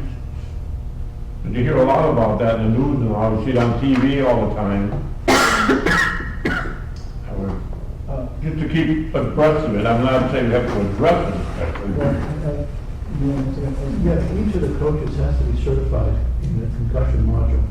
And they have to have a certification, and kids at the beginning of the season will take a pretest so that if they're injured in the game, there's some baseline data, and then they can check their cognitive ability to determine if they in fact have a concussion. Well, it isn't so much the question whether they had to have a concussion or not. I mean, that's actually too late then with the kid laying on the ground with a concussion. I was just wondering if we were keeping up on, especially equipment-wise, especially the helmet. The helmets are tested annually to be sure that they meet certain standards, they have NOxy standards, where they're tested if the helmet is cracked or rejected, and they test it for the strength. But really, when you start looking at concussions, it's the impact of the brain hitting the skull that really causes the concussion. And the helmet offers some protection, but not total protection. No, I understand. I just wondered if we're just keeping abreast of it, that's all. Oh, yeah, absolutely. And there's a whole set of new regulations and that apply to concussion, and I think you'll see a further expansion of them, perhaps down into the recreation league. So it'll probably have an impact on them too.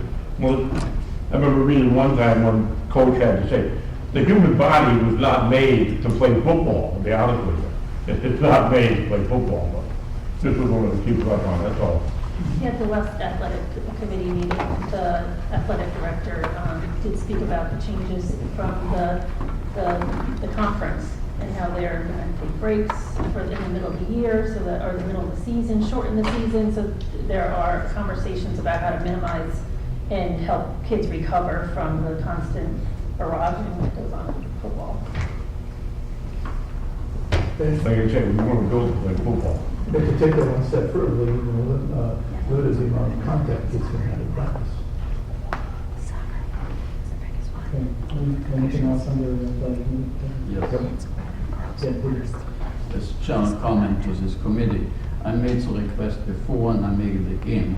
I see this committee is represented only by one town. I like to see this committee should be represented at least by 2 towns. Okay, thank you, David. Did you request that for me? Yes, I You did. did? Oh, well, I didn't realize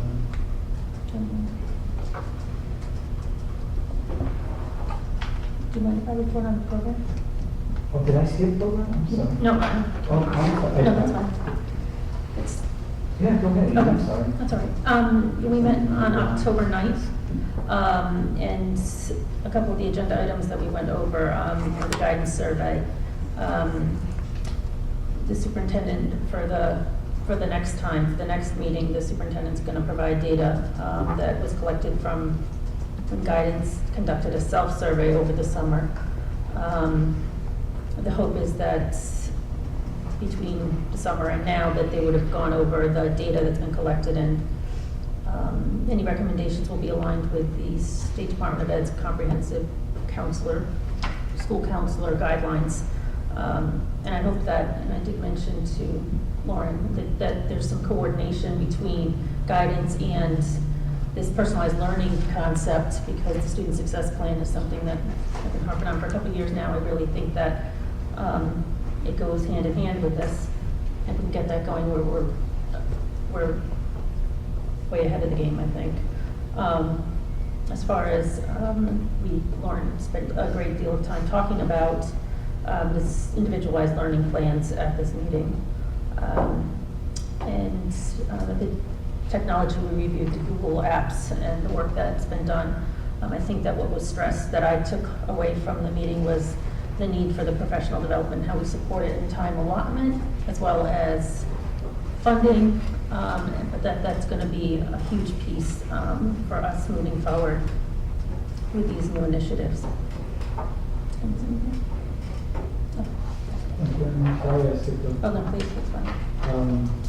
Going on to finance, audit, compliance, and change, we haven't met, but I will be begging you to look at your calendars, because when I give my chair reports, we're going to be scrambling for some meeting dates, but we have a lot of meetings coming up, or at least proposed ideas for meetings between now and the end of the year, so, but we do need to get together so we can have a meeting with Jane to kind of go over her first 60 days, maybe 2 months, and talk about the new reports, report formats and so forth, so that we can get a better idea of what other reporting needs we may have to address on financial reporting, budget reporting, and so forth. And so we'll be coming with you with some dates as soon as we kind of map out what's coming. But again, we'll get the calendar from November and December, especially with the holidays. Student representative report. All right, so it's been a pretty exciting time for the student population this time of year. We just had Dig Pink last Friday. We had a really awesome turnout, and the girls volleyball won as expected, which was very exciting. Homecoming is coming up next Friday, and of course, next Friday or Saturday? Friday? Next week is coming up. Saturday's homecoming. Saturday.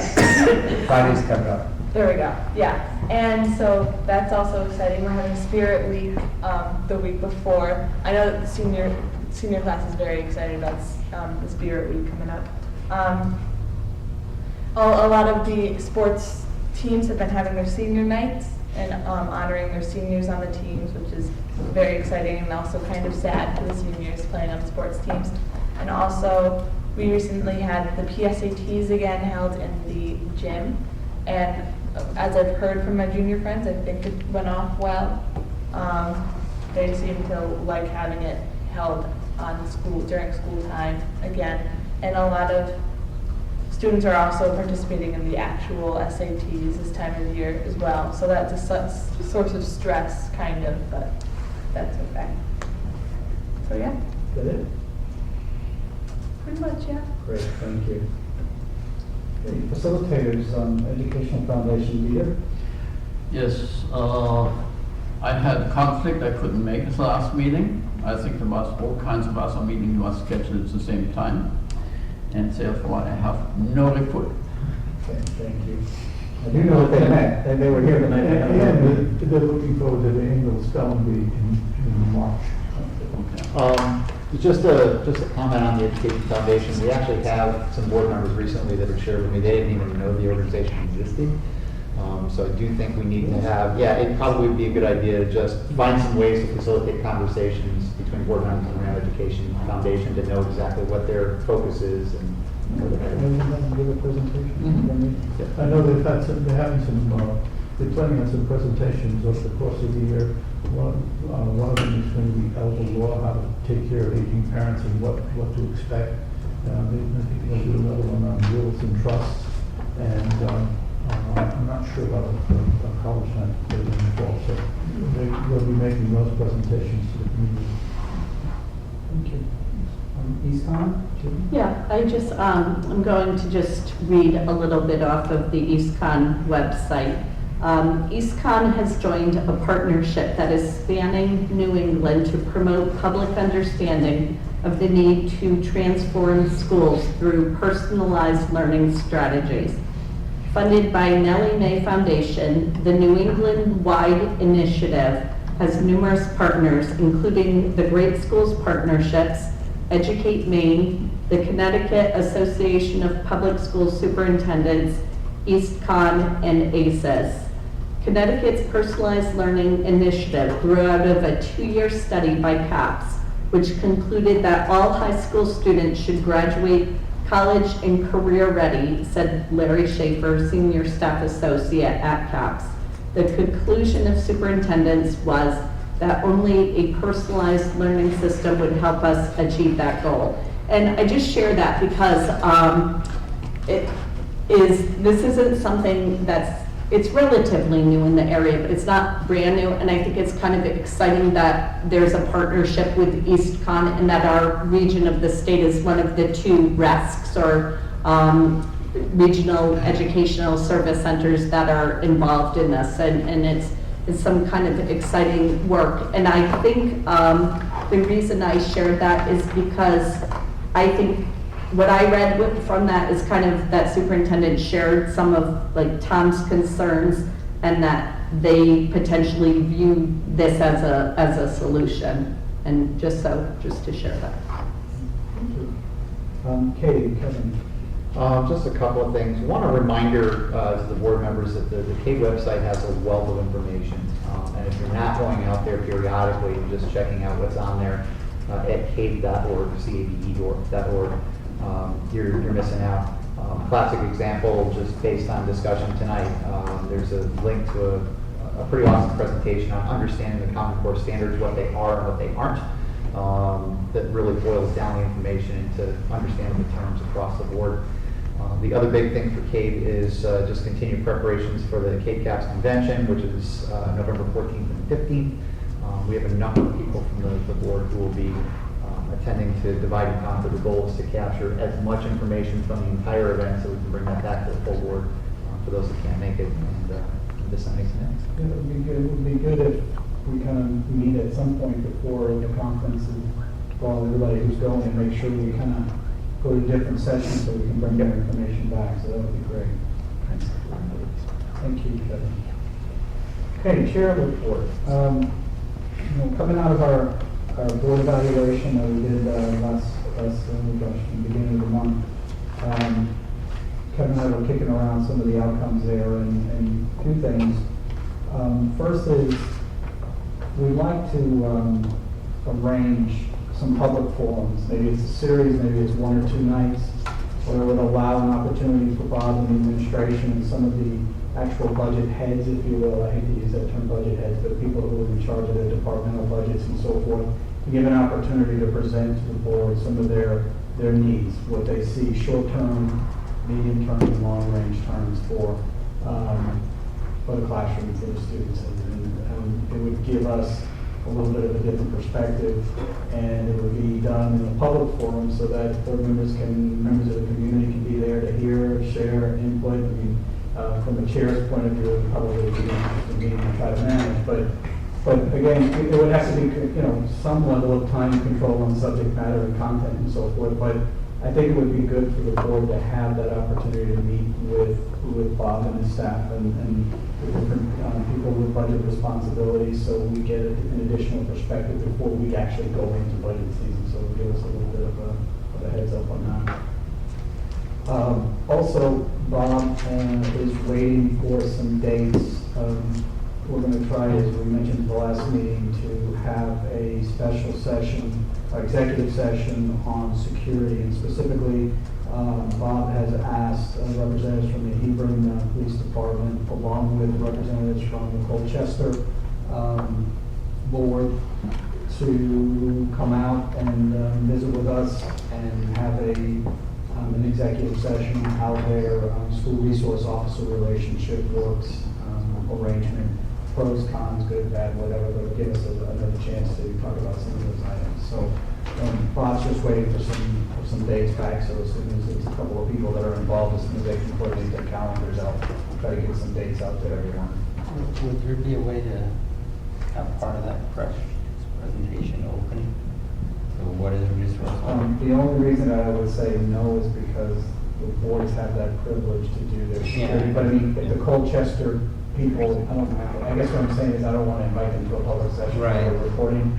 Maybe there could be some outcomes, some discussions in next meetings that we can do in public perhaps, so it doesn't, it doesn't compromise separate, security, but I wouldn't want to ask Colchester to. No, I to do that. would agree with that. They reject it at that point. Yeah, no. But I recognize it, yeah. Can I guess I'm wondering if there can be representative for discussion with a different perspective as well. I mean, bring in the police to talk about school resource officers. What I would suggest and then- is if you have some suggestions to recommend content, we'll have a separate meeting for it. We're going to have a lot of meetings on a lot of subjects from now and the end of the year, and so if we can do them in different nights. So if we have Colchester and the police department coming in to give a presentation, maybe the following couple of nights later, we can have an additional perspective and do it from maybe 7 to 8 or 7 to 8:30 or something, so that we're not doing it from 6 till 10. Okay, I'm really trying to increase the involvement and participation in meetings because we're going to have a lot coming up. So- that's great. But I think it's a good idea. I think it's perfect to do that, and if you have some suggestions, I think let's get those on the agenda and pick some dates. Hey, Danny, Yeah. I'm just curious, I got a question. Now, it's very nice the Colchester people want to come up here, I mean, that's, I don't think they want to come up here, Tom. Well, no. We're asking them. No, I want you to be clear. They didn't offer to come. oh, they Bob- didn't, oh, he did. No, please, let me explain. Well, yeah, we don't let me finish that. Okay. All I want to say is, we had a resource officer long ago, Yeah. so we shouldn't really have to, I mean, thanks they want to give information, but was anybody here when we had the resource officer? No. Please. The Have we resource tapped, officer- we had one. The reason that we're doing it is because the resource officers were provided by the state. Yeah, right. And Governor Well I remember that. took that away, and so we lost a resource officer. Now, some of the districts are making arrangements with the local police authorities to To do use them. a resource Okay, officer. yeah. And it requires a unique agreement, Well, I can understand cooperation between the town and the police department and the district. So basically what we did is we're asking them to come and tell us how that works, not to. Just the agreement then, not how the resource officer works, all right? Well, they're gonna talk about the advantages of the program, Right. but how they manage it together through a contractual relationship, if you will, between the town and the police department and the school, and what the benefits are and the outcomes. Okay, I didn't come, you showed either before, but did we get any input though from our administration? Well, they'll be part of the meeting. So then we'll be there, okay, Scott, gonna be there? I'll be there. All right, gonna be there, all right, I have faith in Scott. Is this already scheduled? No, we'll wait for dates. Because my thought is the people that I was considering bringing in are the ones that drafted the legislation for the memorandums of agreement between the two, so I'm wondering if it makes sense to bring them in first and then bring in Colchester second. It's fine. I'll just get some dates. So and we're also looking at, and some of these suggestions, as I said, Kevin and I talked about it. I want to see if we have time, we may not be able to get it done by year end, maybe we can do it at the beginning of the new year, is have another public forum whereby the board can give an opportunity for the public to hear about our roles as board members, and what our responsibilities are, and what we can and cannot do, and what authorities we have, and you talk about some of those key aspects of our bylaws and how we're organized, and I'm thinking that even possibly inviting Nick Caruso maybe to be a guest speaker and talk about that. So, just trying to find another way to communicate with the community as to how we function as a board and what our roles are, and anything that may be unique to our own bylaws and so forth, and mainly in the information section. I have my last notice to come to the convention, but you already mentioned it on November 14th and 15th, so that's all I have. Can I say something about what you said? I really like that idea because, you know, obviously the board members are citizen volunteers, and, you know, I think every board member brings something to this board, and I have a great respect for everyone. And I think it would be wonderful for the community to hear that, to know that we love the district, we love kids, and we're here for the right reason. Because I think sometimes, unfortunately, because we can't answer back, that maybe people haven't felt that way, and that's sad. So I really welcome that and look forward to that.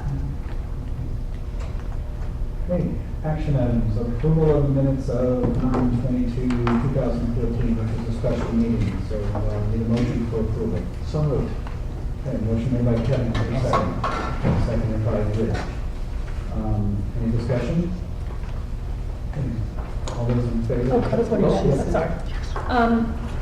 I don't know how much I want to go into this, but the chair report, where it's noted about the FOI request and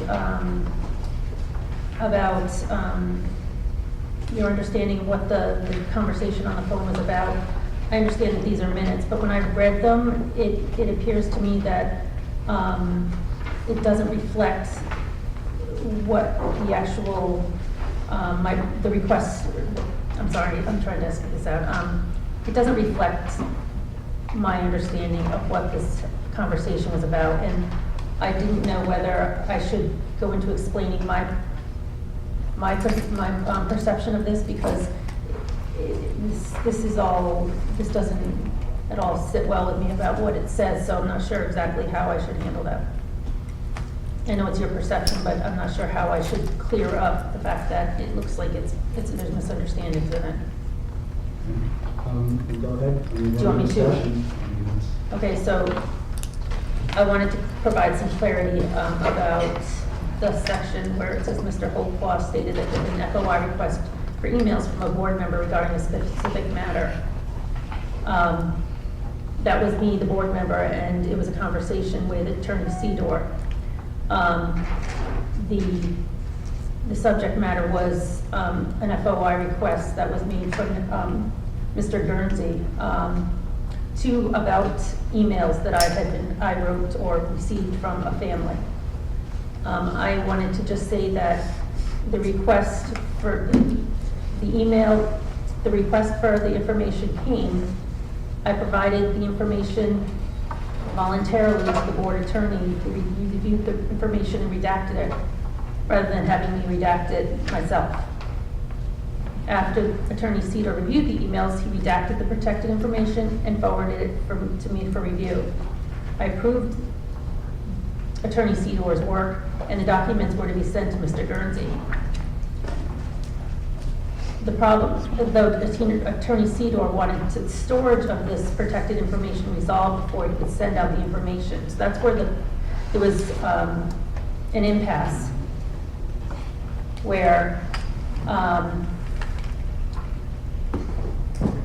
the impasse was that I was not comfortable with my emails unredacted in their protected format, stored in the superintendent's office.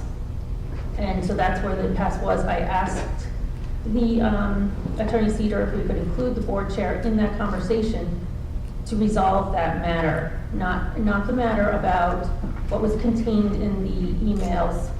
And I just wanted to be clear that the conversation that we had on the phone only had to do with where the information would be stored that was protected. I conceded that after Attorney Sedor was able to assure me that the information would be only accessible to the superintendent and in a sealed envelope, Attorney Sedor indicated he would reiterate to the superintendent that if any of the protected information contained in the emails were released by anyone from the district, that person in the district would be liable for the financial implications associated with FERPA violation. I just wanted to be clear that it wasn't what was contained in the redacted emails that was of concern. And I guess I just wanted to make that clear because I didn't think it was clear in the minutes, as was stated. Thank you. Any other discussion on the Is she suggesting? minutes? Well, Can't remember the minutes they're- because- They're my comments, so I can't, So I guess I'd like to add maybe an addendum to the minutes to reflect. It can't be reflected there, it'll be reflected tonight. Okay. Your notes tonight will be reflected in the Okay. minutes from this meeting. Okay. Can you send that to me? As it's related to, yes, I'll date it. Any further discussion on the minutes? Then all those in favor say aye. Aye. Any opposed? One opposed? Any abstentions? One abstention. Motion passes.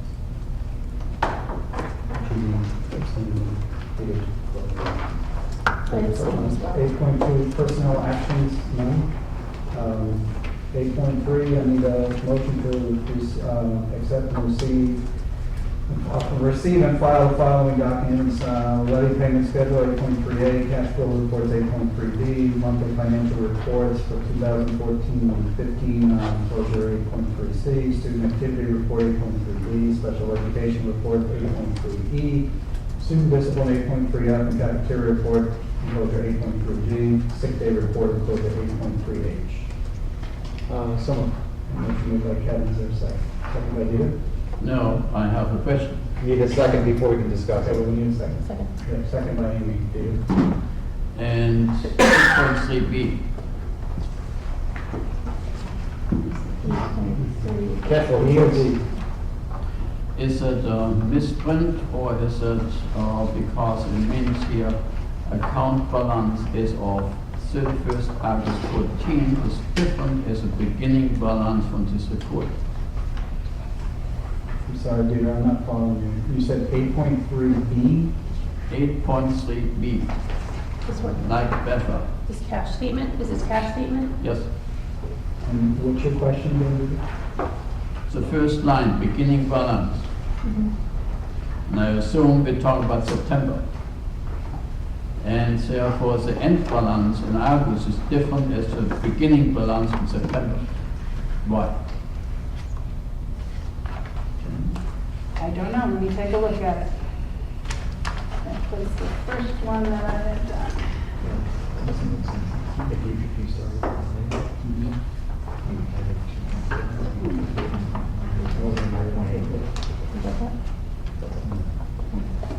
The ending balance on August 31st was $1,097,566.75. Right. And so therefore, the next month's beginning balance is the 1 million. Right. Where?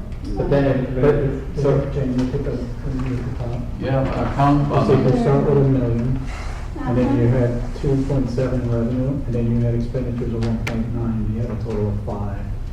Okay, so I have something wrong. so Okay. there's that, and then I think And the then demon's the getting next to. question, which I have to the same item, Okay. is beginning balance, total revenue, and total expenditure. I'm not accountant, but these three items should be added or should be expenditure subtracted?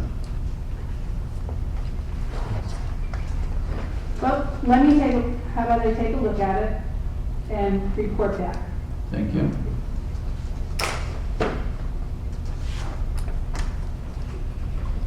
And that's on 8.3B. Yeah.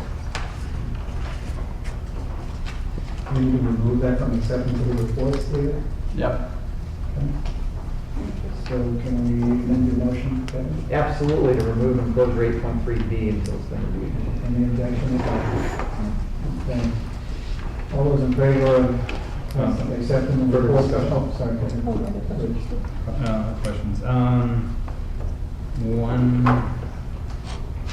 one thing is, we've been requesting, or at least I've been requesting the analysis on the superintendent's salary for the last year and this year. Are we gonna see that We're gonna anytime? do it, we're gonna do it in the finance committee, I talked with Jane before, because she's been working on a lot of new reports. So when we handle the finance committee, that's one of the items that we. Okay. Jane, right? Yes.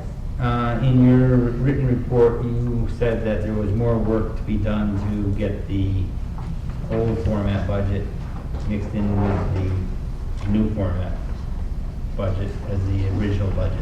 Correct. Does that make sense? Correct. And how long do you see that work taking? I really can't give you an answer, in between everything else that we're working on.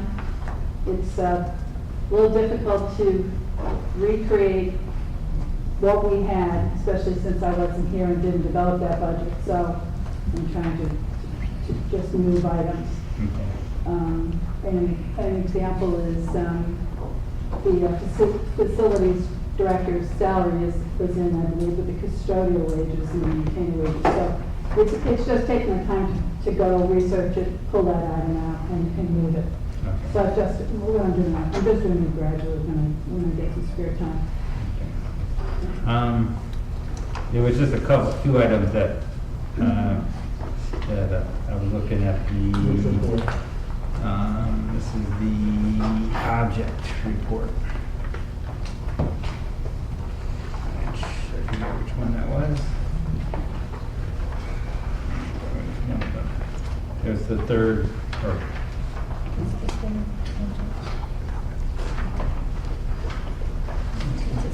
Landscape and has percent of budget expended as the last column,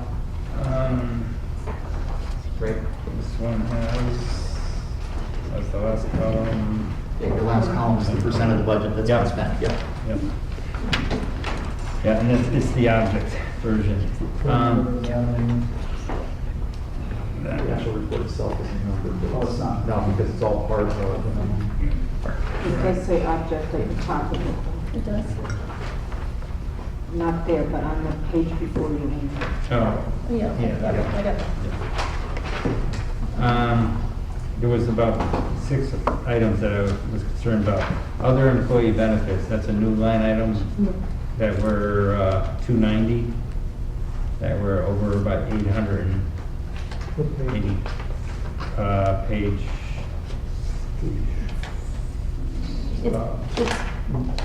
It's page 3 on the report, which is the, page 3 of the report. With sick day pay. 290, other employees' benefits. I just wanted to get a feeling for what that is. you're right, the program is the object.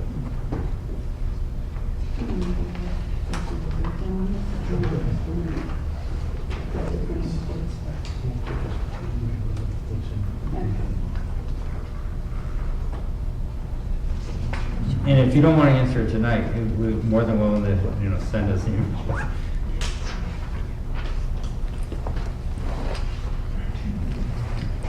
Well, Object 290 for other employee benefits, they include benefits for the principal, special ed director, business services, curriculum development, and facilities.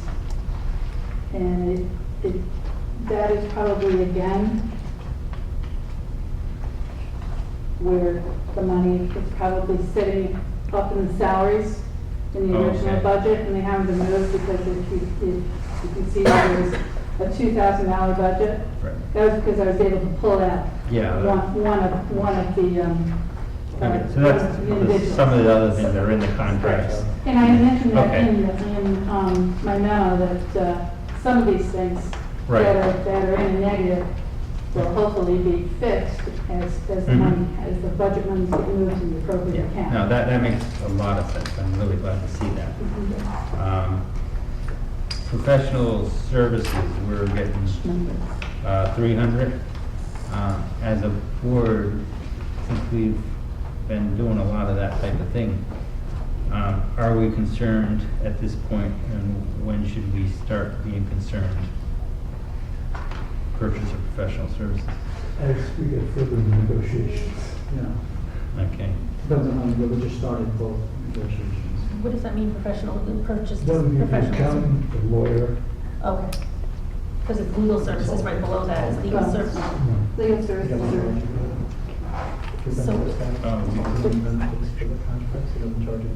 I was thinking purchase professional services is supposed to like the OT or PT or something like that. It's not it? no, No. no, it's- and you're correct, legal services are other, The line below. Object 301. Okay. Okay. Let's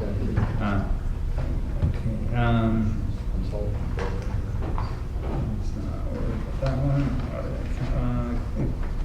Audit accountant services? That's, you're talking about the fees for the auditor? Yeah. The auditor, bear with me, because I gotta have this memorized by the time I retire. It was done in an RFP, so what's the question? Audit, you're looking for you need the cost of That was audit? done, that was a one-time fee up front? That's the end. That's the annual. Okay, that's all I That's a one-shot okay, deal. okay. And we just Yep. did the RFP for those. That makes sense, yep. Police services, how are we paying for that traffic cop?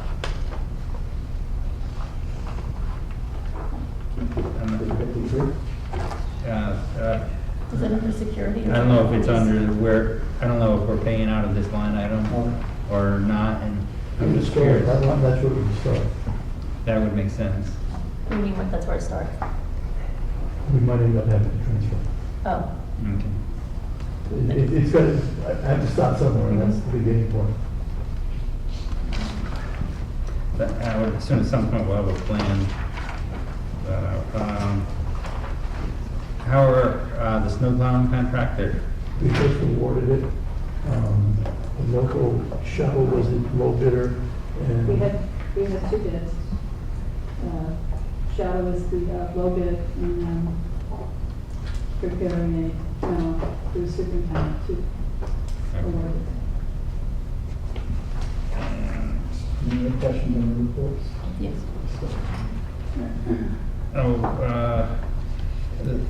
The bottle gas, am I assuming that's propane? I'm gonna say yes.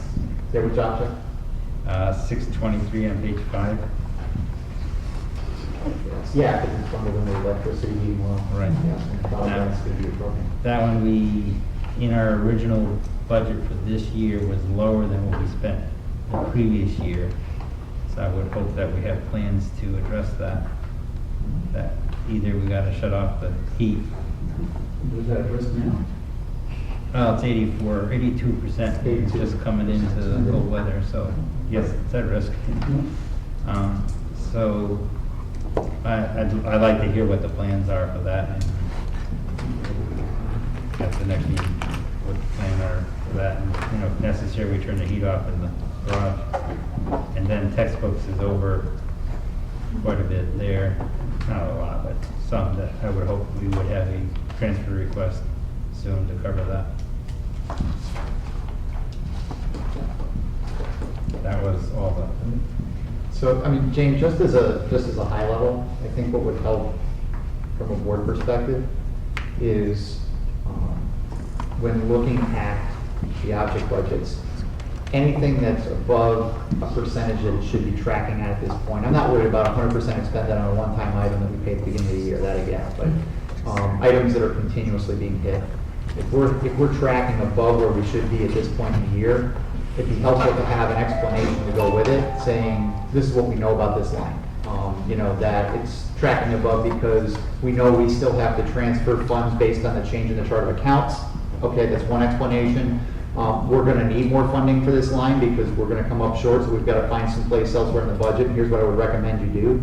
That would be a second way to do it. But anything that proactively tells us, this is what you're looking at when you're looking at lines that look like they're running high is gonna help us along the way.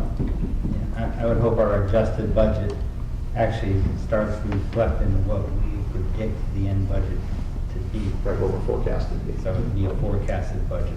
So we make the adjustments as we go along when we need those. changes. Well,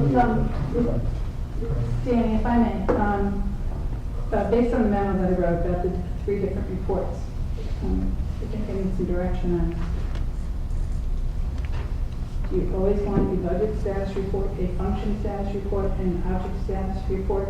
Is that, as we go through all these line items, if you're going to go that deep into these line items, that does take quite a bit of time to monitor that type of thing. So they're happy to do it what anyone Well, requires. it's something that we're gonna have to talk about, I guess, probably in the finance committee, and then bring it back to the board probably at the next meeting.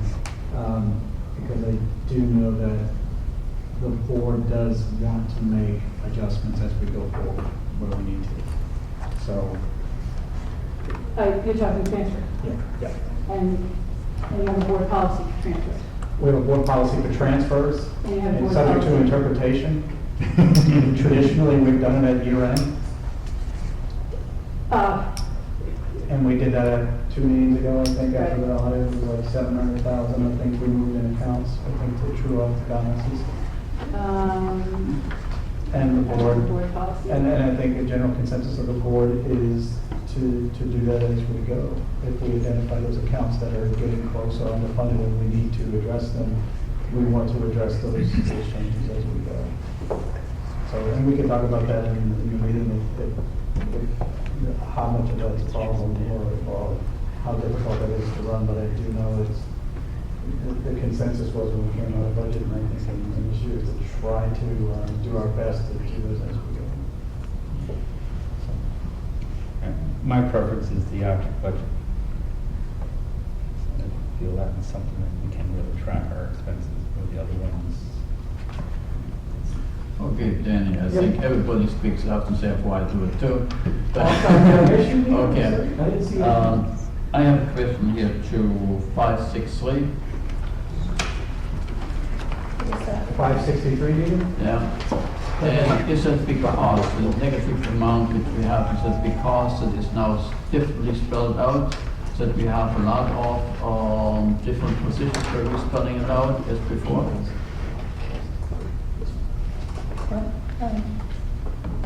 What item you want? It's on, item 563. We talked about that one at the last meeting. I think we talked about that at the last meeting. Yeah, because there is, we have another item where we have a lot of money in there, we didn't spend anything. Is this another one where you're pulling out different times? Those are the line items that have to be adjusted. Yeah, these are the ones you're still trying to find where the money is sitting in the old budget, right?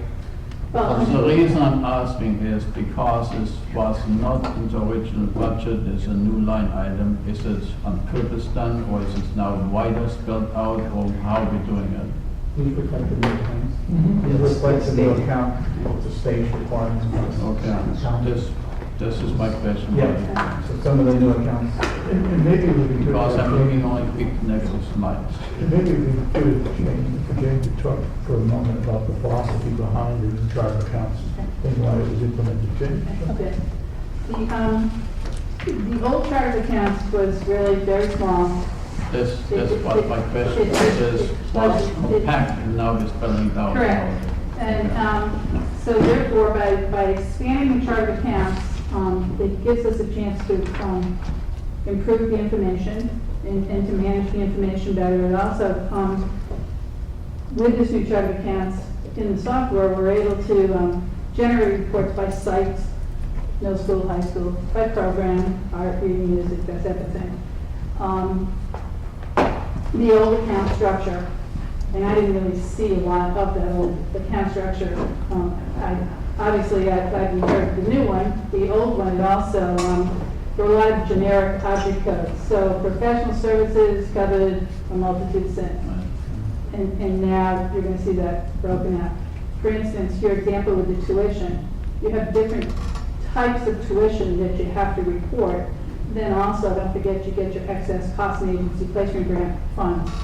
So therefore, that will offset this large negative amount of tuition, because one of the things I did when I first got here was aggressively have special ed start to encumber what they know is happening. And I don't think that was done in the past. So that was one of the things I really spent some time on, as special ed in accounting, was let's get, if you know a student's place someplace, or you have a specific service, let's get them encumbered. So that's why you're seeing a lot of those negatives. Because in the past, in the end, then you saw, oh, we just spent all this money. My because they question didn't is, cover it. to you is it very important to have all these details. Is it important for the board? We need only one category and then we have it. Otherwise, if you're going so much in details, which you're going right now in this level of details, how you want budget it? You can't. How would you like to? Budget. Put in your budget next year. You can't. Well, good question. Does the board need this excessive detail? I don't think so. No, But that's because my it's the opinion, sorry. board's, it's the board's job to just manage the entire, This the is entire right. budget. It's my job to manage the entire budget. But the detail is for the people who are developing the budget, the people who are paying the bills and covering the funds, that type of thing.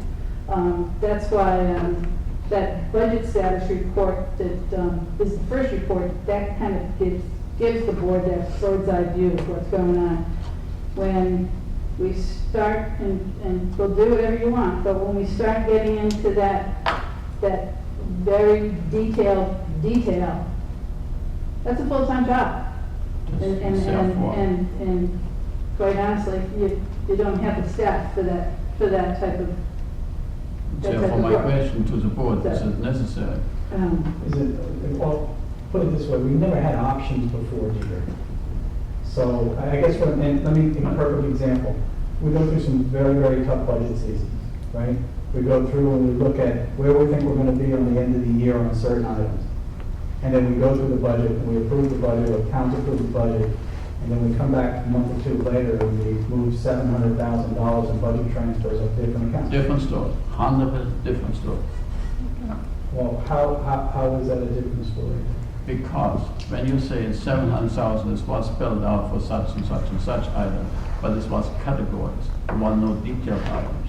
And when you're going now here with also going back to tuition, we don't know, we're using all these different categories next year. You have no idea about that. Therefore, if you're using just only one amount, which we did in the past, for special ed, for example, spelling out transportation, whatever the different schools,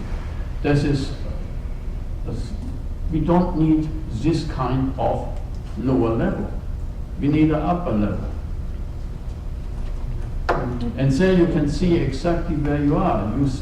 In our sheet which we had before, you saw where we are negative, and we did not act on it. It's huge for us. So that means that we should not oversee it like that. There we can make adjustments. But all these little details which you're going into right now, I don't think this is necessary. It's micromanaging. Well, so, Jane, I hope that you can bear with us a little bit. Without a business manager for a long time, there's been no explanation, there's been limited explanations about what's been going on. So I can speak for myself to say, like, my understanding about where money is, where it's going, how it's being spent, is it spent on what we approved, is it not? That's all been kind of up in the air, and we've had millions of questions because we don't know what's being spent where and how. And with the money being spent or shifted at the end of the year, it was just the icing on the cake. It's just like, trust is gone, pretty much. So when I'm asking about specific questions, like I said, I hope you can bear with us because I'm not an accounting person. I've just got lots of questions now because I'm not sure what I'm reading and if it's correct or if it's done. Like on this budget here, budget sheet status report, like I'm looking at, say, English. Is there a possibility that this right here could be broken down between what's personnel and then what's not? Because I think, I'm like, oh my gosh, $1 million for $1 million for English, like that must be personnel too, right? Correct. This report for instance, art, English, it includes the program side of the budget, the non-salary items, and then the salary items of the budget. And this is what gives you that kind of that overall view of what's going on with your budget. I most certainly hope, as the business manager, I'm going to make transfers as I see that I need to make those transfers. I'm not sure, I don't have the board policy with me, I'm not sure what the transfer policy is. I'll send it to you. And, well, no, I have it in my office, I just don't know what it is up there. I don't want to go by where I came from, what the board policy was, because usually they might be a little bit different. But normal transfers, day to day, if somebody, and once we set up how we're going to have the principals, the administrators monitor their budget, they can do transfers. They can, my belief is if someone is running the art program and they've developed a budget, they're allowed to control that budget. So if they don't need to buy crayons and they want to buy something else and there's a cost difference, they can do that as long as they stay within the budget of their program. Now, granted, if we have something else that happens, roof leaks, and there wasn't really money in the budget for that, then I make a recommendation to the superintendent, how we're going to handle that. Right. We're going to either take the money from someplace else in facilities. We're going to put on a freeze and say, no one can spend money unless it has to do with instructing the children. And that way we would make up that kind of a large cost, but we don't have a big expense like that. And I love I'm not quite sure if I'm making myself yes, clear yet. and I love the idea that, like, you would make a recommendation to the superintendent, and then I'm assuming that it would come to the board. And I'm absolutely not a money person, but I'm trying to learn and understand that if passing a budget, we've gone through deliberations and it reflects our values. And so if the roof leaks and the money's available in STEM, but we really value STEM, like is the board going to have some kind of a say in where the money would come from because we don't want to take out of STEM? Does that make sense? Or is it just going to be like done, like it just happens? I think what we need to do is when we meet in finance committee, we need to find out what those parameters. There's got to be some discretion at the departmental level to do things, you know, at some discretion that you have authority for to do that for the superintendent. But then there has to be some sort of baseline that, as Dave says, we don't want to micromanage, but we do want to know if there's significant swings that need to be addressed. We want to address them in the year, not at year end. I think that's clear. How we do that to where it's a manageable level, and we're not overextending ourselves at the same time, not working, you know, making it impossible for you to do the day-to-day. I think we need to hear that from you as to what options we have. Please keep in mind and be patient with us, because I have to admit, the reporting, the information we get has not always been that easy to follow, interpret, and to break down. And so, in that spirit, I think that's why you hear a lot of frustration from the board. So, you know, you come on board and driving the Dutch for a couple of months, they're going to have all these wonderful reporting First report, capabilities. I can't even explain the first report, apologize. But no, but, I mean, we're glad you're here, and we're looking forward to building this. And you know, to the extent we can, this is based on a model that has been carried over for years and years and years. So, you know, maybe the model of reports that we get have to be different. Maybe there's a quarterly report that gets added in every now and then that takes on some different meaning and that you can summarize for us. Whereas the monthly is a little bit easier to manage, but it still covers what the board's looking for.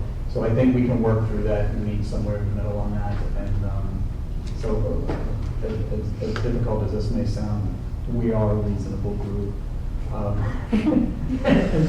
to work with. So I just think we need to sit down. We just don't know what you can do for us. That's the problem. I think you need to understand,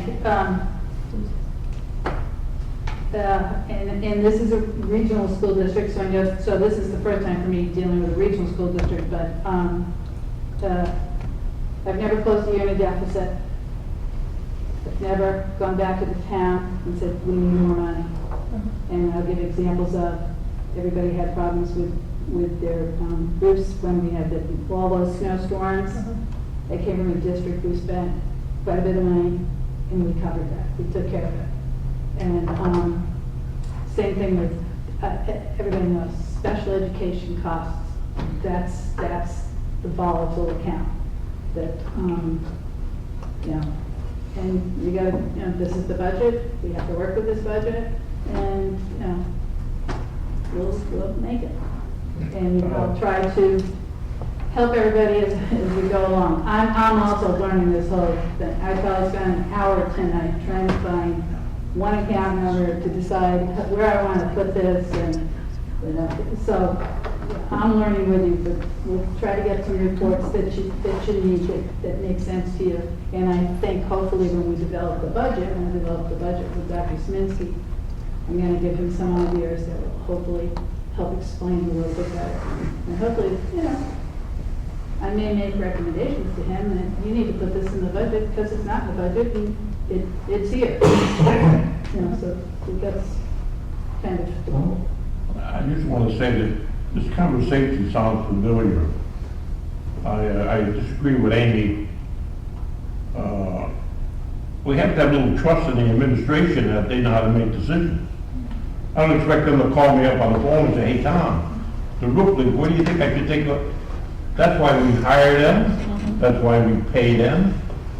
We kind of start to second guess the administration. Okay, and I don't think it's necessary. And like you said, you get to the nitty gritty, every month you want to count the paper clips? There's a little trust involved here, and I see that getting eroded a little bit here. It's kind of upsetting. I mean, all the years we did trust them, and at the end of the year, we got to admit, it all adds up at the end of the year. Okay? The budget's up, you look at it, it's almost like a living thing. Every day it's going to be different. You don't know what's going to happen that day when they open the door. And we're not here. The board is not here every day. They are. So I think we have to have a little trust in their decisions. I have to comment on that. I don't think I was elected to trust. I was elected to verify. I'm sorry. Understood. Tom made a point. I'm making I don't want to get into trust or untrustworthiness of anything because we have responsibility. Let me finish my statement. Well, just let me finish mine. I'm going to execute board privilege here and say, I'm begging you professionally and respectfully, Tom made his point. Let's move on and get beyond this. We're going to work, get the reports. I don't want to get into a discussion over who trusts who.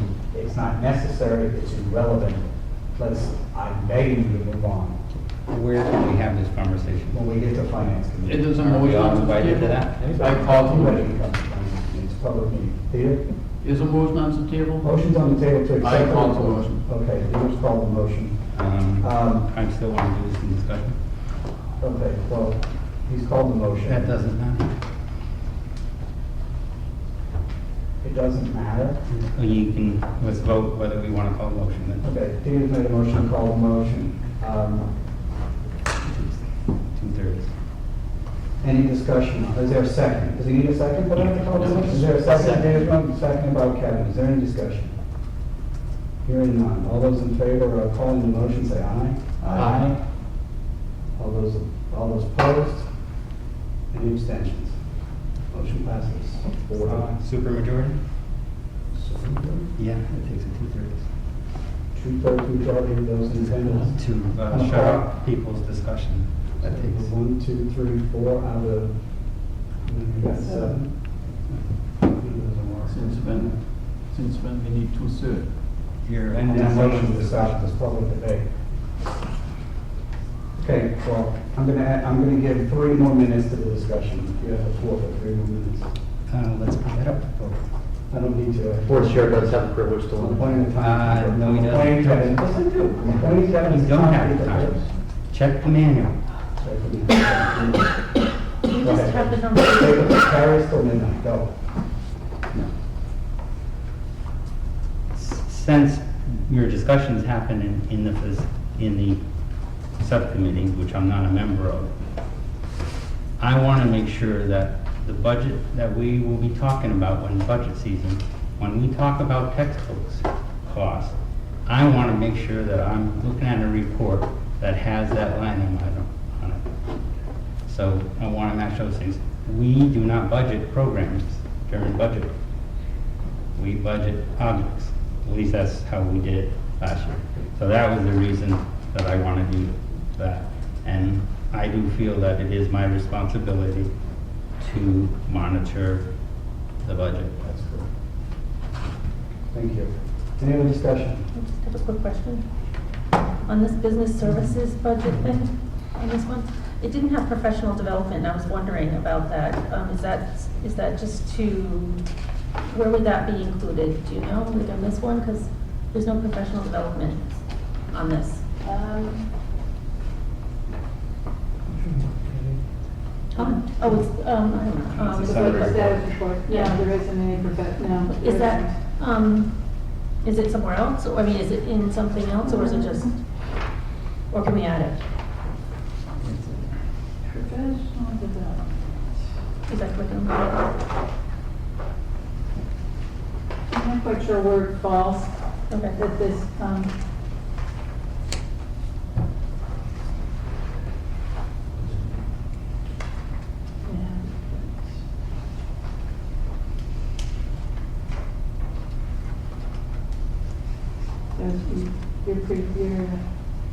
you're talking real numbers. No. That's okay. Is something that can be included in this, like, or is that?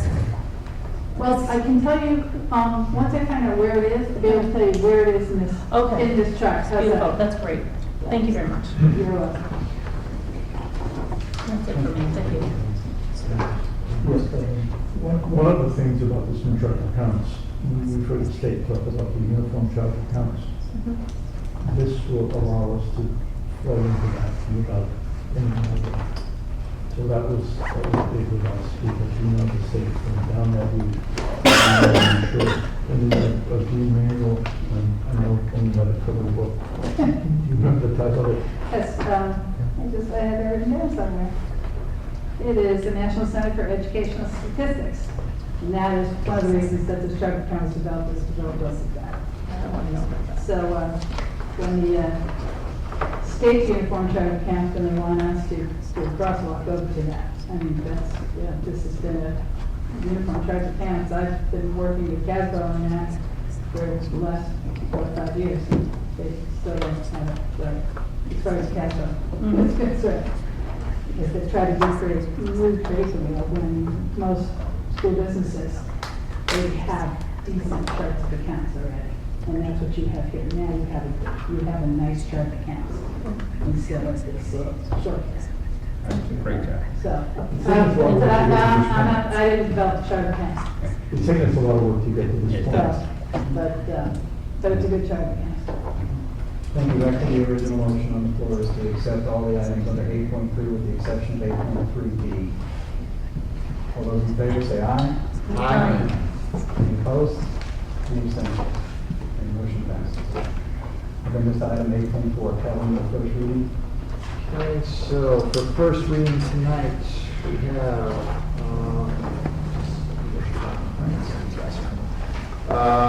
we have policies 1450, 1455, 4153, 4253, 4154, 4254, 4175, 4275, and 5112. All of those are updates based on changes within Connecticut general statutes. It's just to match our policy to comply with the law. Any questions with those? Yes. Yes. Policy 1450 and 1455, I believe there's some new policies. And question to that, I agree with the policies, don't get me wrong. However, policy 4050, how we're staying with our plan? Is our plan in effect? Is it corrected, or is it still the books? We have sent it into the state with all the necessary signatures and it's adopted. Is that adopted? Okay. The state has accepted it. 4055, how we are with the regulations? Is there in place? Otherwise, I'd like to ask the board to postpone the second reading till the regulation, administration regulation in place. For 1455? Yep. If we don't pass that or adopt that, we're out of compliance with 4 Connecticut general statutes. 10-4G, 10-220, 10-235, and 54-250, all specifically have been implemented. It is a move by the state. Yes, and when does it have to be in place?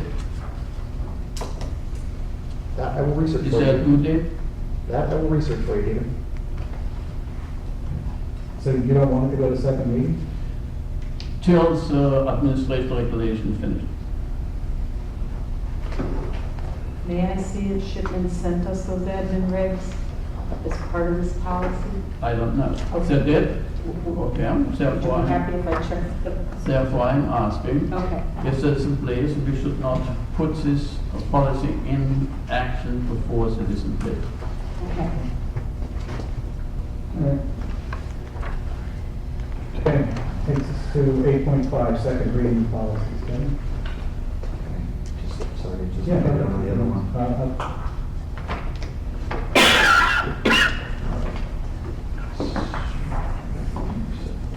Okay, so, make a motion that we approve the following policies as presented for second reading. 1331, 4195, 4295, 5131, 4118.2, 4218.2, 5114, 5143, 5535, and 9265, as found in enclosure 8.5. It's 96 to 25. Moved by Leader, is there a second? Okay, second by Tom. Any discussion? Had a couple issues with 96 to 25. Which one? And the public complaints. Complaints. Yep.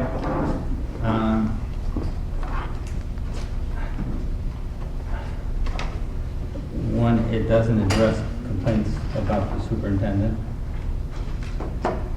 It basically says that if we get a complaint, that we should just pass it on to the superintendent to deal with it.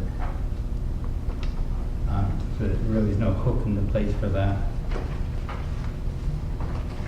So you mean if somebody complains, if someone complains about the superintendent to the superintendent? No, No, he's saying to the board. the board, how do we deal with that? Through the superintendent's evaluation process. We have that process in place every year. We have the full ability to factor in all feedback and input the board's received as part of that But we have to process. address the issue. Well, we have We have to to, address the issue, yeah, right? Right. So hypothetically, if something, the superintendent of some district hit somebody, we'd have to address that, not through the yearly evaluation, maybe that But too. that's not a public complaint. If the superintendent punches or hits someone, that's a criminal matter. That's a violation of policy that has to be researched. So I guess the point is The that board would what happens, automatically have jurisdiction or would have the authority to review that. Correct. right, but, This I don't doesn't need to seem- wait, we don't need to wait for the complaint, for the public. right, but if we have a public complaint, It would come to the board. it would come to the board, and Right. we, by policy, would have to send it to the superintendent if we pass this. that's interesting.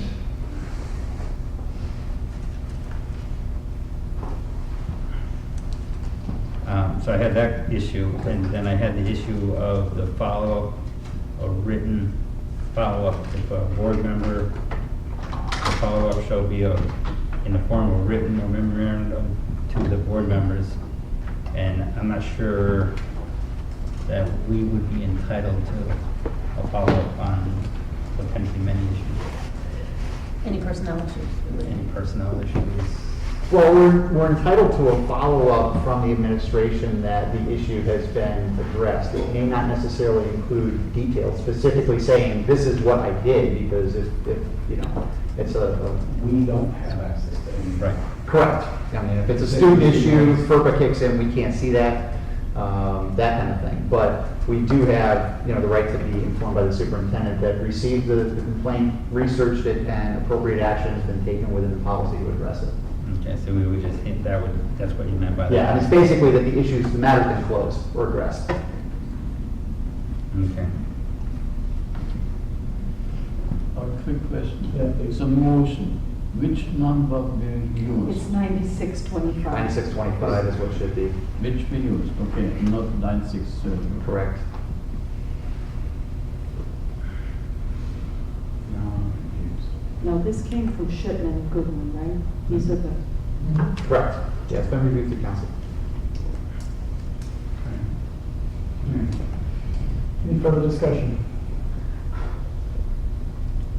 Okay, all those in favor, say aye. Aye. Any opposed? Any abstentions? Okay, motion passes.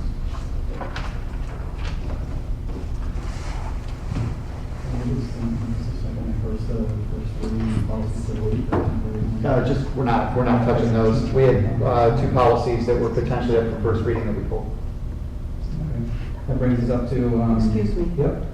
The two policies we're supposed to delete, the two smoking policies at the bottom. Oh, those were deletions. Yes, because we have a new smoking policy, so we've got to get rid of the old one. Got it. Thanks for the correction, Kathy. I'd like to make a motion that we remove policies 1331 smoking and 5131 smoking as they have been subsequently replaced by the second reading policies relative to smoking.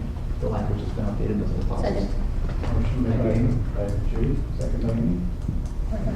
Any discussion? All those in favor say aye. Aye. Opposed? Motion passes. Those are set. Okay, bring us to item number 9, information items. We have the high school, middle school calendar of events and the high school, middle school use of building reports in your board packet. Which brings us to item number 10, public comments. Anyone who would like to address the board at this time, please do so. Stand up, say your name and your town. Okay. Hearing none, that moves us to item number 11. I need a motion for executive session for the purposes of discussion and possible action regarding negotiations and the superintendent's evaluation. And I'd like to ask the superintendent to participate in that executive session. So moved. Motion made by Kevin, second by Rich. All those in favor say aye. Aye. Opposed? Motion passes.